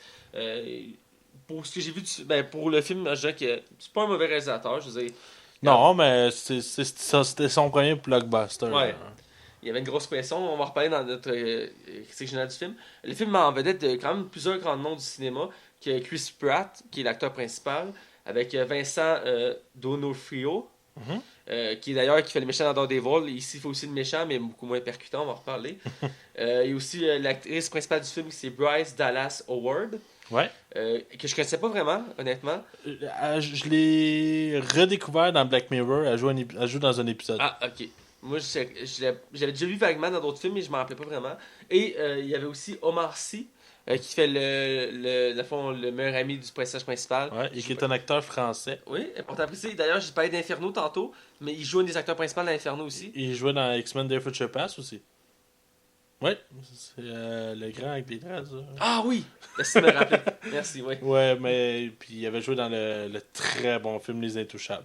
Oui. Si on parle de film français, là. Ouais. Mais c'est un acteur vraiment, il t'en va. C'est un des rares, c'est des rares acteurs. Il y a de plus en plus d'acteurs français qui se démarquent. Ouais, ils sont comme considérés exotiques pour les Américains. C'est ça qui est drôle. Ouais, c'est vrai, on va pour ça. La langue française, ça parle. Ça parle, ouais. Ça fait penser à Eva Green qui maintenant tout le monde la veut dans les trucs américains. Tu sais ce qui est Eva Green? Oh, ouais, ben, je sais très bien. ouais, c'est ça. Tout le monde la veut. Même Tim Burton, c'est une de ses favoris, tu sais. Ah, oui. On va pour les bonnes raisons. Ouais, c'est ça. Et si tu me permets, je vais t'arriver avec des anecdotes pour le Je film. t'écoute, vas-y. Est-ce que tu savais qu'à la base, le film devait s'intituler Jurassic Park Extinction? Non, tu me l'apprends. Car, à la base, le film devait contenir des dinosaures mutants qui possédaient des corps pratiquement humains, genre des tricératops avec des pieds. Des espèces de centaures mi-dinosaures, Ouais, mi-humains. C'était censé s'emmener dark puis science-fiction, puis pour vrai, ce que j'ai compris, c'est que Steven Spielberg a vu ça, il a fait non. Non, là, maintenant. Il faut préciser aussi qu'à la base, l'œuvre était censée être une suite de la première trilogie, mais que l'acteur qui reliait les trois films, John Hammond, qui était le personnage. John Hammond, qui était joué par Richard Attenborough, qui est mort. Donc, des fois, j'ai l'impression que je dis mal les noms, je demande de Il me regarde comme ça, oui, c'est ça. Bon, l'acteur est mort, donc ils ont dû revoir le scénario. Ils ont fait une petite twist, puis ils ont revu un peu l'histoire pour en faire une nouvelle histoire originale parce qu'ils veulent baser une nouvelle saga, une nouvelle franchise sur ce nouvel. C'est une nouvelle base parce que c'est quand même un fort potentiel. t'as du potentiel. C'est pas un reboot, mais en même temps, je veux dire, ils reprennent des. C'est un reboot caché. On va le dire comme ça. Parce qu'ils reprennent certains éléments, mais ouais. Donc. Mais le scénario de base, Harrison Ford était le personnage principal, mais à cause il a fait le quatrième Indiana Jones, il a tellement trouvé que c'était un échec qu'il a fait non, moi je jouerai pas dans Jurassic World, les reboots de films, non. C'est vrai, c'est la vérité. Tu dis que Indiana Jones 4 c'est un reboot? Il y en a eu un quatrième. Ouais, on essaie de l'oublier. Est-ce que c'est de la marde comme film? En fait, il vient d'annoncer un cinquième, donc il devrait en avoir un quatrième. Non, c'est ça, ça va être la quatrième, celle-là. Ah, ok. Ouais, c'est ça. Ah, ok, c'est ça. Sinon, rapidement, c'est pour le box-office, on parle d'un budget de 129 millions, qui est très peu quand tu y penses pour un film de Jurassic Park. Surtout que c'est une grosse franchise à la base. Hein? Une très grosse franchise. Peut-être que le studio trustait ça plus ou moins. Ils se sont fourrés le doigt dans les faux-fun parce que le film a rapporté 1,670 milliard. C'est le quatrième film le plus rentable de tous les temps. Il a battu Avengers qui détenait cette place-là. Écoute, c'est excessivement impressionnant pour un film que je pense que il évaluait pas ça autant. Non, ben, c'était attendu quand même parce que c'est une série qui est très connue. Moi, je l'ai adoré la première trilogie. Puis il y avait un good buzz pareil autour. Là. Il y avait, excuse-moi, un good buzz, dans le sens que les bandes annonces vendaient bien le film. Oui, ben oui. Peut-être trop bien, malheureusement. ouais. C'est très attendu, c'est une saga que moi, quand j'étais jeune, ça m'avait fasciné, c'était fou. Je veux dire, voir les dinosaures comme ça, réalistes. C'est une première aussi dans le cinéma de reposer les dinosaures. Le premier, là, ne vieillit pas quand c'est de l'animatronique. Ouais. C'est vraiment, encore aujourd'hui, c'est vraiment fou. Puis même les scènes qui sont en ordinateur n'ont pas vieilli. Parce qu'il y a le terme entre l'animatronics et les effets numériques. En tout cas, c'est vraiment bien fait. C'était très bien fait. Puis encore là, je dois dire que les effets des dinosaures sont encore très bien faits dans ce film-là. Ça nous fait toujours... Tu sais, la base de la série, le point... Ben, on va rentrer dans le côté critique du film. Ouais. Je vais aller d'abord. La série de base de Jurassic Park, sa force, c'est que ça nous faisait peur. Dans le sens qu'il y avait une tension tout le long du film. T'étais inquiet, t'avais peur pour les personnages. Sans tomber dans l'horreur. Effectivement, il y avait un peu de violence, un peu. Surtout du côté des dinosaures. Mais en même temps, c'est cru. Ouais. Les dinosaures, ils feront pas du mélodrame, là. Non, c'est ça, c'est sec, Fred. Ah non, est-ce que je le mange ou non? Non, je m'en fous, va te bouffer. Surtout que le T-Rex qui est fasciné, était vraiment terrifiant à l'époque. Et là, ils ont perdu un peu cette sauce-là dans le nouveau film. Ils ont comme voulu être plus ouverts pour que tout le monde connaisse la franchise. Ben, c'est parce que c'est comme s'ils prenaient pas le 2 puis le 3 en compte, en partant, parce que le parc a ouvert. Ben, c'est un nouveau parc, c'est ça qu'il faut préciser. Ouais, c'est ça. C'est parce que c'est plus ou moins clair que c'est. Mais au début, tu comprends pas, mais rapidement, tu apprends que dans le fond, que le scientifique qui a créé, je sais pas, qui est mort, puis il a donné en héritage son œuvre au milliardaire qu'on voit dans le film. Et lui a décidé d'ouvrir un nouveau parc sur une nouvelle île pour commencer à zéro, parce que c'était trop compliqué. Sur l'autre île, ça avait mal. Ouais, fait que là, il a recommencé à zéro, puis il a modifié les dinosaures, puis le parc fonctionne depuis. J'ai oublié de faire un résumé du film, en gros, c'est. Dans le fond, on voit un nouveau parc. Le film commence qu'on voit, on voit un nouveau parc de Jurassic Park, et on s'introduit en suivant deux enfants qui ont gagné l'accès à ce parc-là, parce que leur tante travaille comme directrice là-bas. Ils vont les rejoindre, ils visitent le parc, et le parc est très bien fait, c'est très bien amené. Et, Écoute, t'as le goût d'aller au parc. ouais, c'est ça, c'est vraiment bien fait. Et dans le fond, on apprend que le parc est ouvert depuis plusieurs années et que là, il commence à perdre de l'argent parce que les gens, de moins en moins, sont plus autant fascinés pour voir des dinosaures, ce que je trouve un peu absurde personnellement, parce que les dinosaures, ça resterait toujours fascinant. Et là, ils sont partis sur une idée de créer leur propre dinosaure. Et c'est là que le film commence vraiment. Là. Ouais. Il tourne autour du concept de créer ses propres dinosaures. Puis c'est peut-être là que. En tout cas, c'est discutable. C'est discutable. Là, le monde pense que j'aime pas le film. En passant, je l'ai aimé. Ouais, c'est ça. Et je l'ai mis aussi. Donc le film déroule autour de ça. Ils vont évidemment créer un dinosaure et là, ça va créer de la merde. C'est Jurassic Park, c'est toujours ça. Il y a de la merde avec les dinosaures. Et il y a de l'action, tout ça. Mais le film reste quand même toujours un peu doux. Ouais. Il y a moins de violence que dans les précédents. Il y a de l'action, évidemment. Il n'y a pas de sang. Non, c'est On ça. va se dire, il n'y a pas de sang. Là. Non, Ou très peu. Là. Quand il y a des trucs qui éclatent, on les voit pas vraiment. Je veux dire, il y a du sang, des fois, on voit des traces de sang, mais. Mais il y a des drôles de choix scénaristiques dans le film. C'est pas un spoiler, là. Quand ils sont amenés sur une bulle, sur une montagne, ce qui est ça qui est très cool, là, Ouais. puis ils regardent les dinosaures. Jimmy Fallon arrive. Ah, il est sur un écran. Il est sur Ouais, j'adore Jimmy Fallon. C'est un gars que j'adore pour vrai.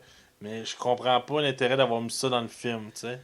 Ben, Probablement que pour mettre ça c'est un plus côté, drôle. ouais, c'est un côté humoristique, c'est que c'est une vidéo qui explique comment se servir de la boule, et c'est lui qui le fait, puis à la fin il se blesse, tu sais, pour faire une joke. Ouais. Mais tu sais, Jim Fallon, c'est lui, c'est la spécialité, c'est l'humour. Et c'est le côté que je parlais du film, c'est qu'ils ont voulu le rendre plus accessible, et entre autres, c'est en faisant ça, en ajoutant de l'humour, avec, entre autres, Jimmy Fallon, mais aussi avec simple. Peut-être pour donner plus un fil de parc d'attractions aussi. Ouais. Tu sais, c'est vraiment, le parc d'attractions, contrairement à la première saga, il est beaucoup plus développé, il est beaucoup plus voyons. Réaliste. Merci, réaliste. Je sais pas pourquoi j'ai bugué sur le mot. Donc, il est bien fait. Mais toi, c'était quoi tes attentes envers le film, dans le fond? Ben, quand ils ont annoncé le premier film Jurassic Park, le premier film, quand ils ont annoncé le nouveau film dans l'univers Jurassic Park, j'étais comme surpris. Parce que c'est comme une trilogie qui finissait relativement comme correct. Ça finissait bien, je veux dire, il n'y a pas besoin de suite. Et là, il disait qu'il voulait faire une suite directe. Et là, rapidement. Ben, écoute, il y avait un potentiel immense de faire Ouais, aussi, une grosse c'est ça. franchise avec ça. Et rapidement, l'acteur qui était censé revenir, qu'on a parlé tantôt, qui est mort. Donc là, ça m'a surpris. Puis là, le projet a été mis un peu en broche à foin. Même Sam Neill était repensé pour rejouer dans Ouais. le film. Puis Sam Neill, c'est un des rares personnages qu'on peut voir dans le 1 puis le 3, mais il est mentionné dans le 2. Et Est-il évoqué dans le 4? Je me rappelle pas. il me semble que non, il n'est pas évoqué dans le 4. Non, hein? Je pense pas. Non. Il y a d'ailleurs un autre personnage qu'on peut parler, mais le scientifique chinois, on va en parler tantôt, mais c'est lui qui crée les dinosaures. Ouais, il était qui- là dans l'ancienne trilogie. Puis qui était gentil dans la première Ouais, trilogie, c'est ça. En tout cas. Ça, on en reparlera, mais tout ça pour dire que j'étais surpris et j'étais comme excité dans le sens que voir des dinosaures, c'est quelque chose. Et dès que j'ai vu le premier ballon, j'étais comme, wow, ça a l'air vraiment nice. Et en tant que tel, j'ai aimé le film, mais je veux dire, il y a des choses qui étaient moins intéressantes. Mais toi, ton appréhension quand t'as appris qu'il allait faire le film. Je vais être honnête avec toi, moi ça faisait longtemps que je suivais l'actualité de ce film-là. Pour vrai, j'avais des énormes attentes. Ok. C'est plate, puis il faut que j'arrête de faire ça parce que je me hype. Tu trop. finis par être dépressif. Oui, c'est ça. Puis j'avais d'énormes attentes. Un, parce que la bande-annonce me le vendait vraiment, vraiment bien. Puis de deux, ça faisait vraiment longtemps que le projet boitait. Et quand j'ai vu Chris Pratt au casting, j'étais comme, oh Chris, ça va être awesome. Puis la première bande-annonce, hey, avec le dinosaure qui sort de l'eau pour venir chercher le requin, c'est malade, là. Écoute. Puis il y a une tension dans cette scène-là, puis c'était cool. Puis J'aurais aimé vraiment plus l'aimer que ça. Je me dis, je le vois un peu comme l'épisode 7 de Star Wars. Je me dis, c'était une base pour être meilleur. Mais en tout cas, je vais détailler Ouais, je comprends. en spoilers, mais en tout cas. Ok, ben, en régional, juste, là, on a écrit une partie qu'on fait généralement quand on parle du début du film, c'est les jeux d'acteurs. Donc, Ouais. je veux ton avis sur. On va parler des 3 acteurs principaux, on ne s'attendra pas sur les autres, parce qu'à un moment donné, je veux pas le temps de film. Donc, premièrement, Chris Pratt, que tu aimes beaucoup. Qu'est-ce que tu as pensé? Encore une fois, je trouve que c'est un contre-rôle pour lui, parce qu'il fait de l'humour d'habitude, et là, c'est un peu plus d'action. Il touche quand même l'humour, il joue quand même le badass de service, là, on se le cachera pas.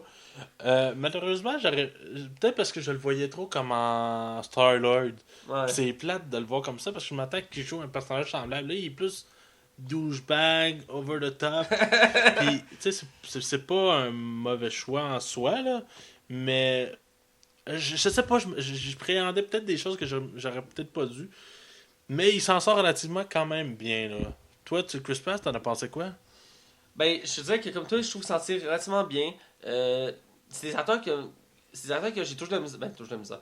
C'est des acteurs que des fois j'ai de la misère à voir dans des rôles plus sérieux, dans le sens qu'on les est toujours habitués de les voir drôles, et là ils font des rôles un peu plus sérieux, Ouais. même s'ils amènent sa touche un peu d'humour à la fois. Ouais. Parce qu'il est drôle quand même là-dedans. Là. Ouais, c'est ça. Et c'est un acteur que j'aime beaucoup aussi. Et j'ai bien aimé sa performance, son personnage. Évidemment, c'est le héros du film, là. Je veux dire, même si l'emphase est mise aussi principalement sur l'autre, sur le personnage féminin, qu'elle aussi, c'est discutable aussi son personnage. Ben, on peut en parler justement de Dallas. Ouais. C'est de. Je vais aller chercher le nom exactement. Bryce. C'est Bryce Dallas Howard. Ouais. Drôle de nom pour une fille de Bryce. Mais, j'ai un gros problème avec elle. C'est pas tant le choix du casting. Malheureusement, je trouve qu'elle joue la fille de service. Ben, au début, il essaie de nous montrer comme une fille forte. Ouais, mais finalement, elle dépend quand même tout le temps de lui. Ouais. On va se le dire, là, elle dépend vraiment tout le temps de lui. Puis elle essaie de montrer, je suis supérieur, mais finalement, elle l'est pas pantoute. Mais ça s'est venu me gosser parce que il y a un élément du film qui m'a vraiment dérangé par rapport à son personnage à elle. C'est que plus que le récit avance, moins qu'elle a de linge. Tu remarqueras, au début, elle est super habillée, quasiment assez. À la fin, il y a les tatons quasiment qui ressortent, la jupe qui est rendue à moitié plus courte. Elle est dépeignée. Trop, on la déshabille pour la déshabiller, là. Ouais, non, comme j'ai dit, c'est un choix discutable. Là. Je suis d'accord avec toi aussi. Désolé, le micro a shaké. Puis pourtant, c'est une fille que je trouve super belle, puis je suis sûr qu'elle remplit trop de talent, mais arrêtez de déshabiller vos filles, man. Ils valent plus que ça. Je suis bien d'accord. C'est bizarre, mais c'est bizarre. Il y a beaucoup de films américains qui vont jouer à cette carte-là de mettre une femme en principale puis de l'utiliser comme un objet sexuel pour l'homme. Arrêtez avec ça, c'est fatigant. Ça vient gossant. Donc, dans certains contextes, ça peut être correct, mais tout le temps comme ça, mis de l'emphase. On est des hommes, puis on. Tu sais, on est deux hétérosexuels qui aiment les femmes. Mais on a un respect mutuel pour les femmes. Moi, ma blonde, je voudrais pas... Non, c'est ça. Tu te sentirais pas à l'aise qu'elle fasse ça, genre, tu sais. Ben, à l'exception qu'elle souhaite, mais même encore, je serais pas bien qu'on la voie comme un objet. Ça me dérange pour elle. Non, je suis d'accord. C'est une des choses qui m'a gossé du film. Le troisième, ben, c'est le méchant du film qu'on va parler. Oh mon Dieu. Qui est quand même un excellent acteur. C'est vraiment un bon acteur. Ah, écoute, il était cœur. Mais dans ce film-là. Vincent D'Onofrio, là, c'est un acteur qui joue excessivement bien.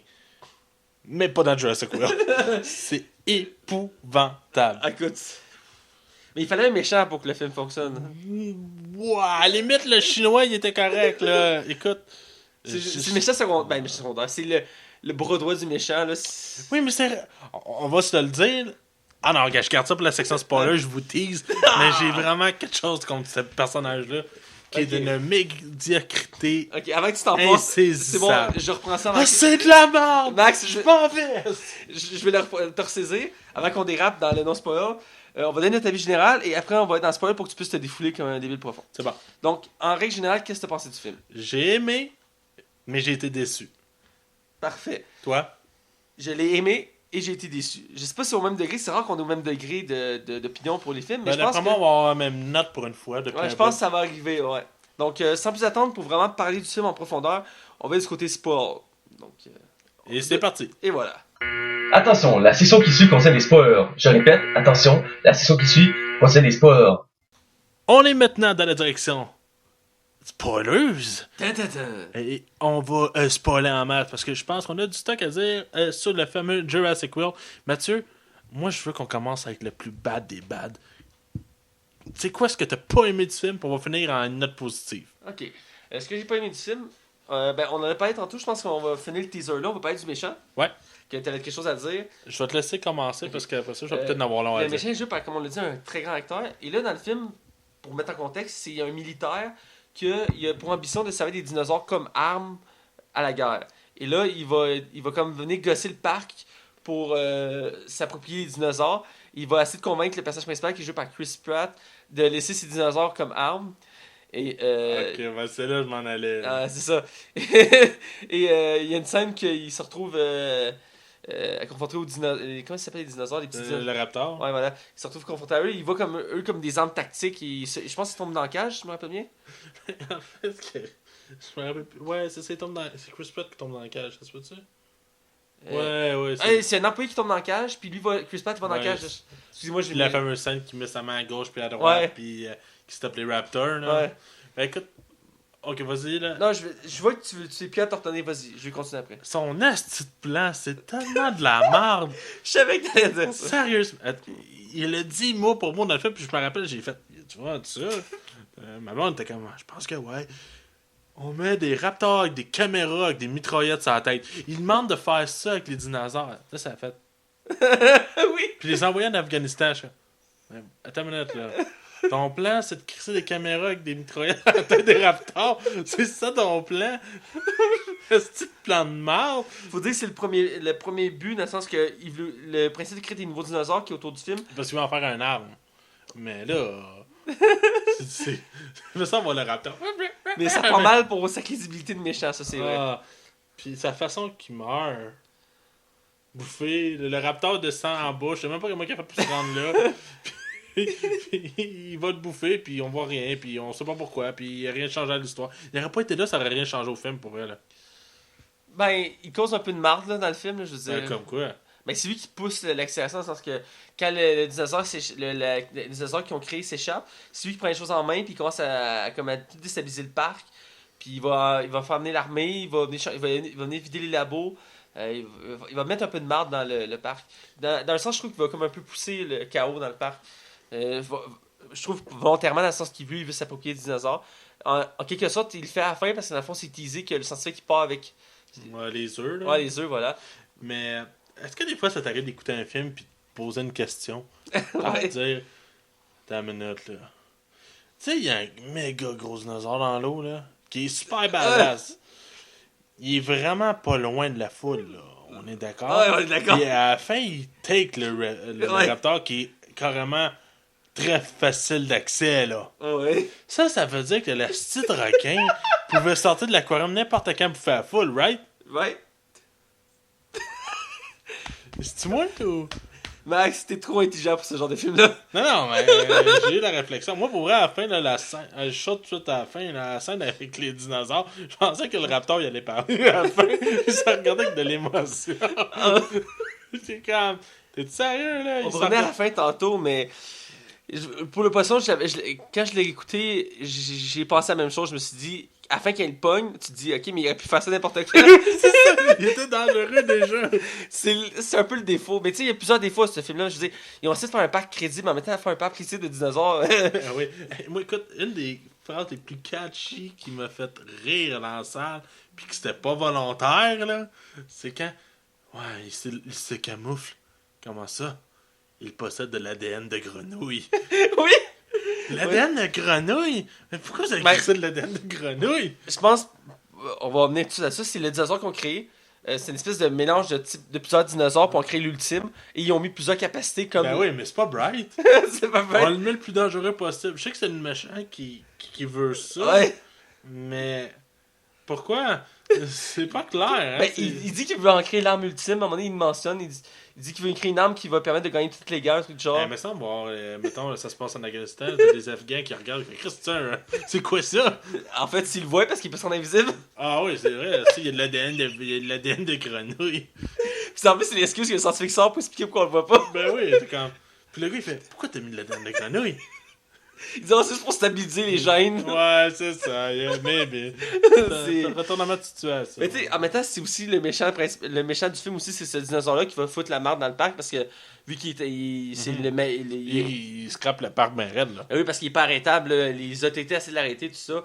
Et il avance et il fout les. Hein? Il brise tous les enclos, si on peut dire, des dinosaures. Et là, une des scènes les plus marquantes, c'est quand il libère les dinosaures volants, les rectodactyles, bon, bref. Les enfants qui volent, qui ont des dents. Ptérodactyles. Oui, c'est ça. Bingo. Merci, je me suis pratiqué. Drop de mic. Voilà. Et ils envahissent le parc, et tout le monde court. Puis c'est là qu'on voit une des rares scènes vraiment intenses de. Ouais, avec. Puis je me rappelle, il y a une scène justement. Ben, il y a une scène. Il y a un moment qui est un gars qui prend sa bière pareil. Genre, il est sur le comptoir, il veut de la tech, il fait je prends pas sans ma bière. Je pense que c'est voulu, là, mais. C'est un des bouts les plus dramatiques du film. Parce que t'as des enfants qui se font pogner là-dedans. Ouais, puis t'en vas envoler dans les airs, pis tout. Pis... la nounou, là, on l'oublie toute. Ah, la nounou! Elle manque pas déjà, la nounou. Elle se fait grapper par un oiseau, il me semble. Oui, c'est ça, parce qu'elle se fait bouffer d'une shot, hein. Pauvre nounou, est-ce qu'elle est maltraitée là-dedans? Ouais, elle est très secondaire, on s'entend. Ouais. Parce que on va revenir au personnage féminin principal, là. Bryce, là. Bryce, qui est l'actrice, qui fait une des directrices, et dans le fond, elle va comme délaisser ses neveux. Ouais, elle va les mettre de côté littéralement. Ouais, parce qu'elle travaille trop. Et rapidement, elle va être dans l'histoire principale, parce qu'elle va suivre le gars principal qui joue par Chris Pratt. Et comme on l'a dit, au fur et à mesure, elle se déshabille. Mais il y a plusieurs scènes que je trouve très absurdes. La première, c'est quand ils cherchent les neveux parce qu'ils ont disparu dans la jungle, puis ils sont poursuivis par le méga dinosaure. Les deux sont là, puis là, le gars il dit arrête, il dit garde, tu peux pas me suivre, tu es pas capable. Puis elle dit en ouais, puis quand elle enlève sa chemise, puis elle l'attache autour de sa ceinture, puis elle garde ses talons hauts. Oui, calé. Puis elle court avec un. Quoi, c'est un T-Rex qui doit faire. Ça, c'est l'autre chose. À la fin du film, quand ils sont pas capables de le battre, à un moment donné, elle a fait comme hey, j'ai une idée. Je vais libérer le T-Rex. Fait que là, elle va à la cage du T-Rex. Elle rouvre le T-Rex. Elle sort une fumigène. Puis elle court avec ses talons hauts au ralenti. Tout le monde, hein, c'était un gros des plus gros reproches qui était revenu souvent contre ce film-là. Puis là, ils ont promis qu'elle courrait plus que des talons dans les deux. C'est drôle. Puis ils ont pas pété quand ces talons, tu sais. Puis il y avait des mimes que quelqu'un courait des talons, puis après 2 secondes, il pétait. Elle court genre 1 km de temps, puis ses talons sont top shape. Puis c'est rocambolesque un peu le film. C'est pour ça que je trouve qu'il est inégal un peu. Ouais, ben, ils ont comme voulu tellement l'atténuer pour qu'il soit plus accessible qu'il a perdu beaucoup de sa saveur. Autant la première trilogie me faisait peur, me faisait comme. C'est pas au niveau du 3 qui est vraiment mauvais. Non. Mais je pense que c'est parce qu'on joue beaucoup sur le fait que Chris Pratt est là comme acteur principal et que c'était le retour du parc. Puis écoute, les bandes annonces en fait montraient pas ce que le film était en soi. Ils montraient le parc, comment il était cool, puis t'avais le goût d'aller au parc. Parce que le parc, ils te le vendent fucking trop bien. Comme une publicité. Mais finalement, tu réalises que le film est un peu vide, un peu aussi au terme de l'histoire, tu sais. Ah, mais l'histoire, c'est pas la plus originale en soi, même si le dinosaure nous surprend. Ben, c'est ça qui est plate, parce que Jurassic Park 1, je m'excuse, mais l'histoire était excellente. Ben oui. Il faut préciser que les premiers films étaient basés sur des livres et que le nouveau, c'est une œuvre originale. Mais écoute, c'est des films de... Le film a coûté 130 millions. Tu t'entoures de professionnels qui savent écrire un film. Mais là, je donne l'impression... Ça, mais je serais probablement pas capable d'écrire une ligne de texte. Mais là, je trouve qu'on a une impression négative. Mais là, je veux qu'on aille un peu dans le positif. Tu sais, parce qu'on l'a quand même trouvé bon. Moi, c'est premièrement, à chaque fois qu'on voit des dinosaures, je trouve ça à couper le souffle. Ouais. Il y a certaines scènes qui m'ont vraiment... on en a pas tantôt, qui m'ont donné couper le souffle. C'est quand à un moment donné, les neveux sont dans une boule, puis avancent. Je sais où tu t'en vas. Puis c'est comme une visite libre d'un enclos qui peuvent voir les longs coups. Et là, il y a ça qu'on voit Jimmy Fallon sur l'écran, mais c'est juste le fait que cette scène-là, moi j'ai trouvé ça, c'est comme. Tu vois les troupeaux qui marchent, puis qui mangent, puis eux sont en haut d'une colline. Cool. Puis c'est à couper les souffles, t'es comme, oh my god. Mais justement, la scène qui est juste après, que les jeunes dérapent vers la droite, là, ils rentrent dans le bois, puis ils devraient pas. Puis t'es comme, je pense que c'est les T-Rex qui attaquent la boule. Là. C'est pas les T-Rex, non, c'est pas les T-Rex, c'est les plus petits. Les raptors. Les raptors, ouais. Qui attaquent toute la boule, puis t'as peur pour les enfants, pour vrai. Même si tu sais qu'ils vont s'en sortir parce qu'ils vont être là tout le long du film, t'as quand même. Ça coupe le souffle comme la première fois que tu regardes Jurassic Park 1, puis que tu vois le raptor qui check sur le coin du comptoir. Je pense que c'est ça le but, en fait. Mais, tu sais, on peut s'en parler justement quand il arrive au parc. Ben oui. Chaque attraction, comment il était pensé que les petits bébés dinosaures, les enfants peuvent embarquer dessus comme un carrosse. Tu sens la surexploitation peut-être un peu quasiment animalière, là. C'est comme un zoo. Ouais, c'est ça. J'avais quasiment de la peine pour sortir un dinosaure, puis il était même pas real, là.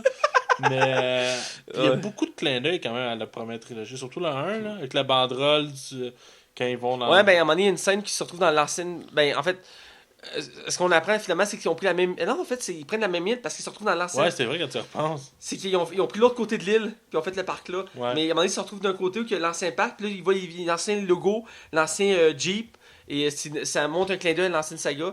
Et c'est très nostalgique. J'ai bien aimé ce bout-là aussi qui répare le Jeep, puis ils s'en vont. Ça fait une belle référence. Puis aussi la porte. La porte Ouais. d'entrée du parc qui est encore là. Puis la chanson thème qui était comme pas trop changée, mais qui sonne pareil.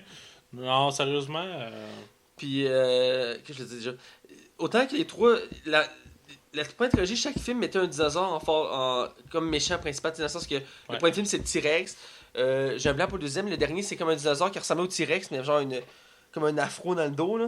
un afro. Ouais. Et, Un mohawk peut-être. Un mohawk, merci. Et, Un afro, c'est une boule. je sais.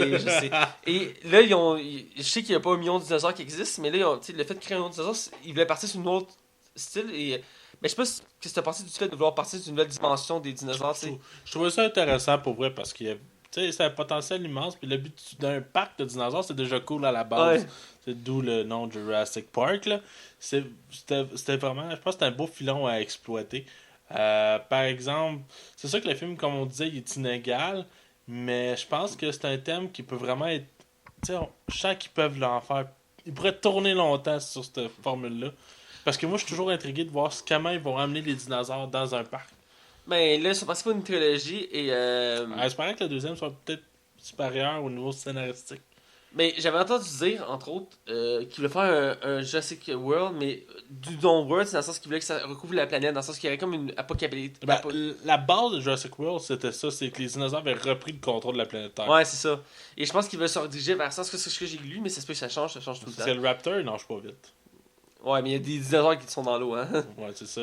Peut-être qu'il y a un mégalodrome. Je sais pas si c'est quoi le mégalodrome? Là? C'est un requin dinosaure qui existe plus. Bon, en tout cas, aussi existe, il est dans le fond de la mer. Qui est à peu près c'est du genre 10 fois un requin blanc. Là. C'est énorme. Aïe aïe! C'est vraiment gigantesque. Puis ça pouvait manger un T-Rex avec ses dents. Là. Ah ouais, je te montrais les images où taper mégalodrome. Puis, hey, petite parenthèse, Jason Statham va jouer dans son prochain film, c'est basé sur un roman par rapport au mégalodrome. Fait que ça va être un film sur les dinosaures, mais sur les requins du dinosaure. Ah, c'est particulier. C'est vraiment. En tout cas, ça a l'air cool. Cool. Est-ce qu'on a fait le tour? Je pense. Ben, en fait, la scène finale où que le dinosaure mutant finit par mourir, Ouais. j'ai trouvé ça intéressant pour deux choses. La première, ben, en fait, vu qu'ils sont pas capables de le battre, t'as premièrement, C'est comme la nature qui gagne. Ouais, ben c'est la nature qui gagne, parce que c'est le T-Rex qui arrive, qui le duel, il y a de la misère à le battre, il finit par plus ou moins se battre. Et là, t'as le dinosaure poisson qui sort de l'eau, qui le mord solide et qui l'achève. Et là, à la fin, t'as juste le T-Rex qui est en haut de la colline, qui regarde le soleil se coucher, puis c'est comme la nature qui a gagné, dans le fond. Ouais. Ah, ok, il est sur la base, là. Ben, à la fin du film, t'as Ouais, c'est ça. le T-Rex qui est comme sur la colline, puis le parc est vide. Puis pourquoi le méchant scientifique chinois, il est méchant maintenant? Ben, C'est juste pour avoir une suite? je considère pas qu'il est méchant. Je dirais plus que. Il est pas fin. Ben, pas fin. Parce que dans la première trilogie, c'est lui qui a créé les dinosaures à partir de la théorie de l'autre. Et lui, son but, c'est juste que ses découvertes servent, dans le sens que lui, il veut faire des découvertes scientifiques. Donc, il crée des dinosaures, plus son nouveau but, il explique comment on est dans le film. Il est rendu qu'à une étape qu'il crée ses propres dinosaures, puis lui, il trouve ça fascinant. Et c'est pour ça qu'il dit, oh, j'ai mis de la dème de grenouille, là, c'est juste pour stabiliser. Ouais. Bref, c'est comme, pourquoi il est invisible? Est-ce que tu as autre chose à dire sur le film? Mais je pense que ça va être un des rares personnages, juste finir avec ça. Ouais, ça va être un des rares personnages qui va faire le fil conducteur dans la prochaine trilogie, parce que c'est lui qui finit à la fin, qu'on le voit comme qui tease la suite, parce qu'il part avec Pas un ses œufs. hélicoptère, ouais. Ouais. Donc, ben, je pense qu'on a fait pas mal le tour du film. Ouais, je pense que oui. On n'a pas parlé de Omar Sy tantôt, mais on a parlé tantôt, mais là, on n'a pas parlé de son personnage qui est très secondaire, on s'entend. Ouais, c'est ça. Il joue le meilleur ami, en fait. Qui est... Je me rappelle pas, à la fin, il meurt dessus, j'ai un blanc. Non, il meurt pas. Non, c'est ça. Excuse-moi, j'avais un blanc, bref. Ok, ben, je pense qu'on est rendu à l'étape de donner notre note. Ouais. Donc, comme d'habitude, je vais te laisser y aller. Écoute, comme j'ai dit, j'ai été déçu, mais j'ai aimé. Malgré tout, probablement parce que ça faisait longtemps que je voulais un Jurassic Park. Alors, je me console avec ce que j'ai. Je donne un 3 sur 5. C'est quand même très gentil de ta part. Toi qui es très critique envers les films. Ouais, quand même. Surtout quand t'es déçu, là, t'es ramasses solide. Là. Ouais, mais le film, il y a quand même beaucoup de qualité malgré tout. Ouais, ben oui. Ben oui. C'est pas tout à jeter. C'est un Et très- je considère que c'est le premier d'une trilogie, alors on laisse la chance, comme Star Wars épisode 7. J'aime ça le comparer à ça. Et toi, combien tu donnes sur 5? Eh bien, je pense que je vais te surprendre parce que je vais donner la même note que c'est donné. Je vais donner. Pam, pam, pam, Bam, pam. bam. Je suis en train de me faire corrompre par toi. Donc, je suis en train. On sera plus yin et yang, c'est triste. Donc, je donne un 3. Pour à peu près les mêmes raisons, je sais que je dis ça souvent mais pour ce film-là, mais ce film, j'ai aimé. J'ai détesté pour certains points que j'ai déjà nommés, que je répéterai pas. Mais dans l'ensemble, c'est un film que j'ai bien aimé passer le temps d'écouter. Je l'ai vu en D-Box personnellement. C'était une expérience inoubliable parce que je m'attendais à un effet vraiment percutant. Max ou Une salle de cinéma.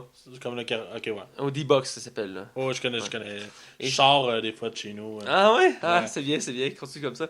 Et Quelqu'un qui m'a parlé d'une affaire qui s'appelait Le Soleil. Oh, c'est abstrait comme ouais, concept. très abstrait. Ouais, c'est ça. Ça doit être une affaire composée par Xavier Dolan. Là. Ouais, son nouveau film là, avec Anne Dorval comme actrice principale. La fin du soleil. Bref, c'est un bon film, déçu sur certains points, mais dans l'ensemble, je suis très content. J'espère beaucoup pour le reste de la franchise. Et je pense que c'est ma note générale. Là. Alors, le film se ramasse avec un 3 sur 5. Et voilà, note globale. Donc, où qu'on peut te suivre, Max? On peut me suivre sur Facebook à Max Taillon. Je suis peut-être le moins pertinent à suivre. On peut me suivre sur Twitter, par exemple, @Max Taillon. Vous pouvez suivre la Ligue des Cinévores sur Twitter, Ligue des Cinévores, sur DJPod, sur RZO. Vous pouvez suivre l'intégralité sans avoir nécessairement à passer par iTunes, mais vous pouvez passer par iTunes. Vous Ouais! pouvez passer par DJPod. Et dans le fond, et pour finir sur YouTube. Et toi, peux-tu suivre où, mon beau bonhomme? Est-ce qu'on te suit sur les productions 3 étoiles? Oui, et là, je sais, j'en parle à chaque fois, mais j'ai un projet qui va être tourné d'ici 1 ou 2 jours. Donc, probablement demain ou après-demain. Et tout est écrit. C'est qu'on a manqué de temps pour le filmer. Mais on a écrit le scénario, tout ça. Et la fois, ça va être. On avait un projet à faire avec un fond vert. On a eu des problèmes parce qu'il faut en trouver un. Mais. Oui, j'avoue que c'est un point. Mais on a une experte qui nous a aidé, que je remercie, Vicky Brunoro Ça sort pas Laporte. n'importe où, ça? Ben, plus ou moins, tu peux prendre n'importe quel tissu lisse. Mais je vais aller avec un tissu vert parce que c'est la couleur la mieux pour faire ça. Mais on peut y aller avec n'importe quelle couleur, ce que j'ai appris. Sauf les couleurs pâles comme le blanc ou le beige. Ça fait fucker l'image. Mais porte j'ai été aidé pas par tellement. une de mes amies expertes dans le domaine qui s'appelle Vicky Bruno Laporte, que je remercie grandement. Grâce à elle, on va pas progresser. Mais tout ça pour dire que notre nouveau projet, c'est un doublage. On a pris une pub qu'on aimait beaucoup, une pub québécoise, qui est une pub de Saint-Hubert, et on a décidé de la redoubler nous-mêmes. Ok. Une version plus humoristique. Donc vous allez voir, ça va être très très bon. Et vous pouvez me suivre sur mon Facebook, Mathieu Belley-Prévost. Malheureusement, je suis ni sur Instagram, ni sur Twitter, ni sur Tinder, ni sur tous ces cossins-là que les jeunes sont aiment. Mais Mathieu est célibataire. Si vous êtes intéressé à quelqu'un qui a une belle barbe, Max ici qui a présent. une proximité, il parle mieux que moi. Il est disponible à temps plein. Et il possède un gros camion. Alors, je vous laisse son numéro, le 4508260. Non, ok. Non, mais non, je suis pas un cruiser comme ça. Je me serais pas de mon émission pour cruiser. Et la semaine prochaine, je tiens à préciser qu'une nouvelle sorte de chronique se rajoutera à l'émission. Ouais, surprise, on n'en parle pas tout de Je suite. vous explique la semaine prochaine. Voilà. Et on l'a déjà teasé sur notre Facebook, mais on va parler d'une autre série, une série la semaine prochaine. Ouais. Ça va être la deuxième fois dans notre émission. On aimerait ça en faire plus souvent, mais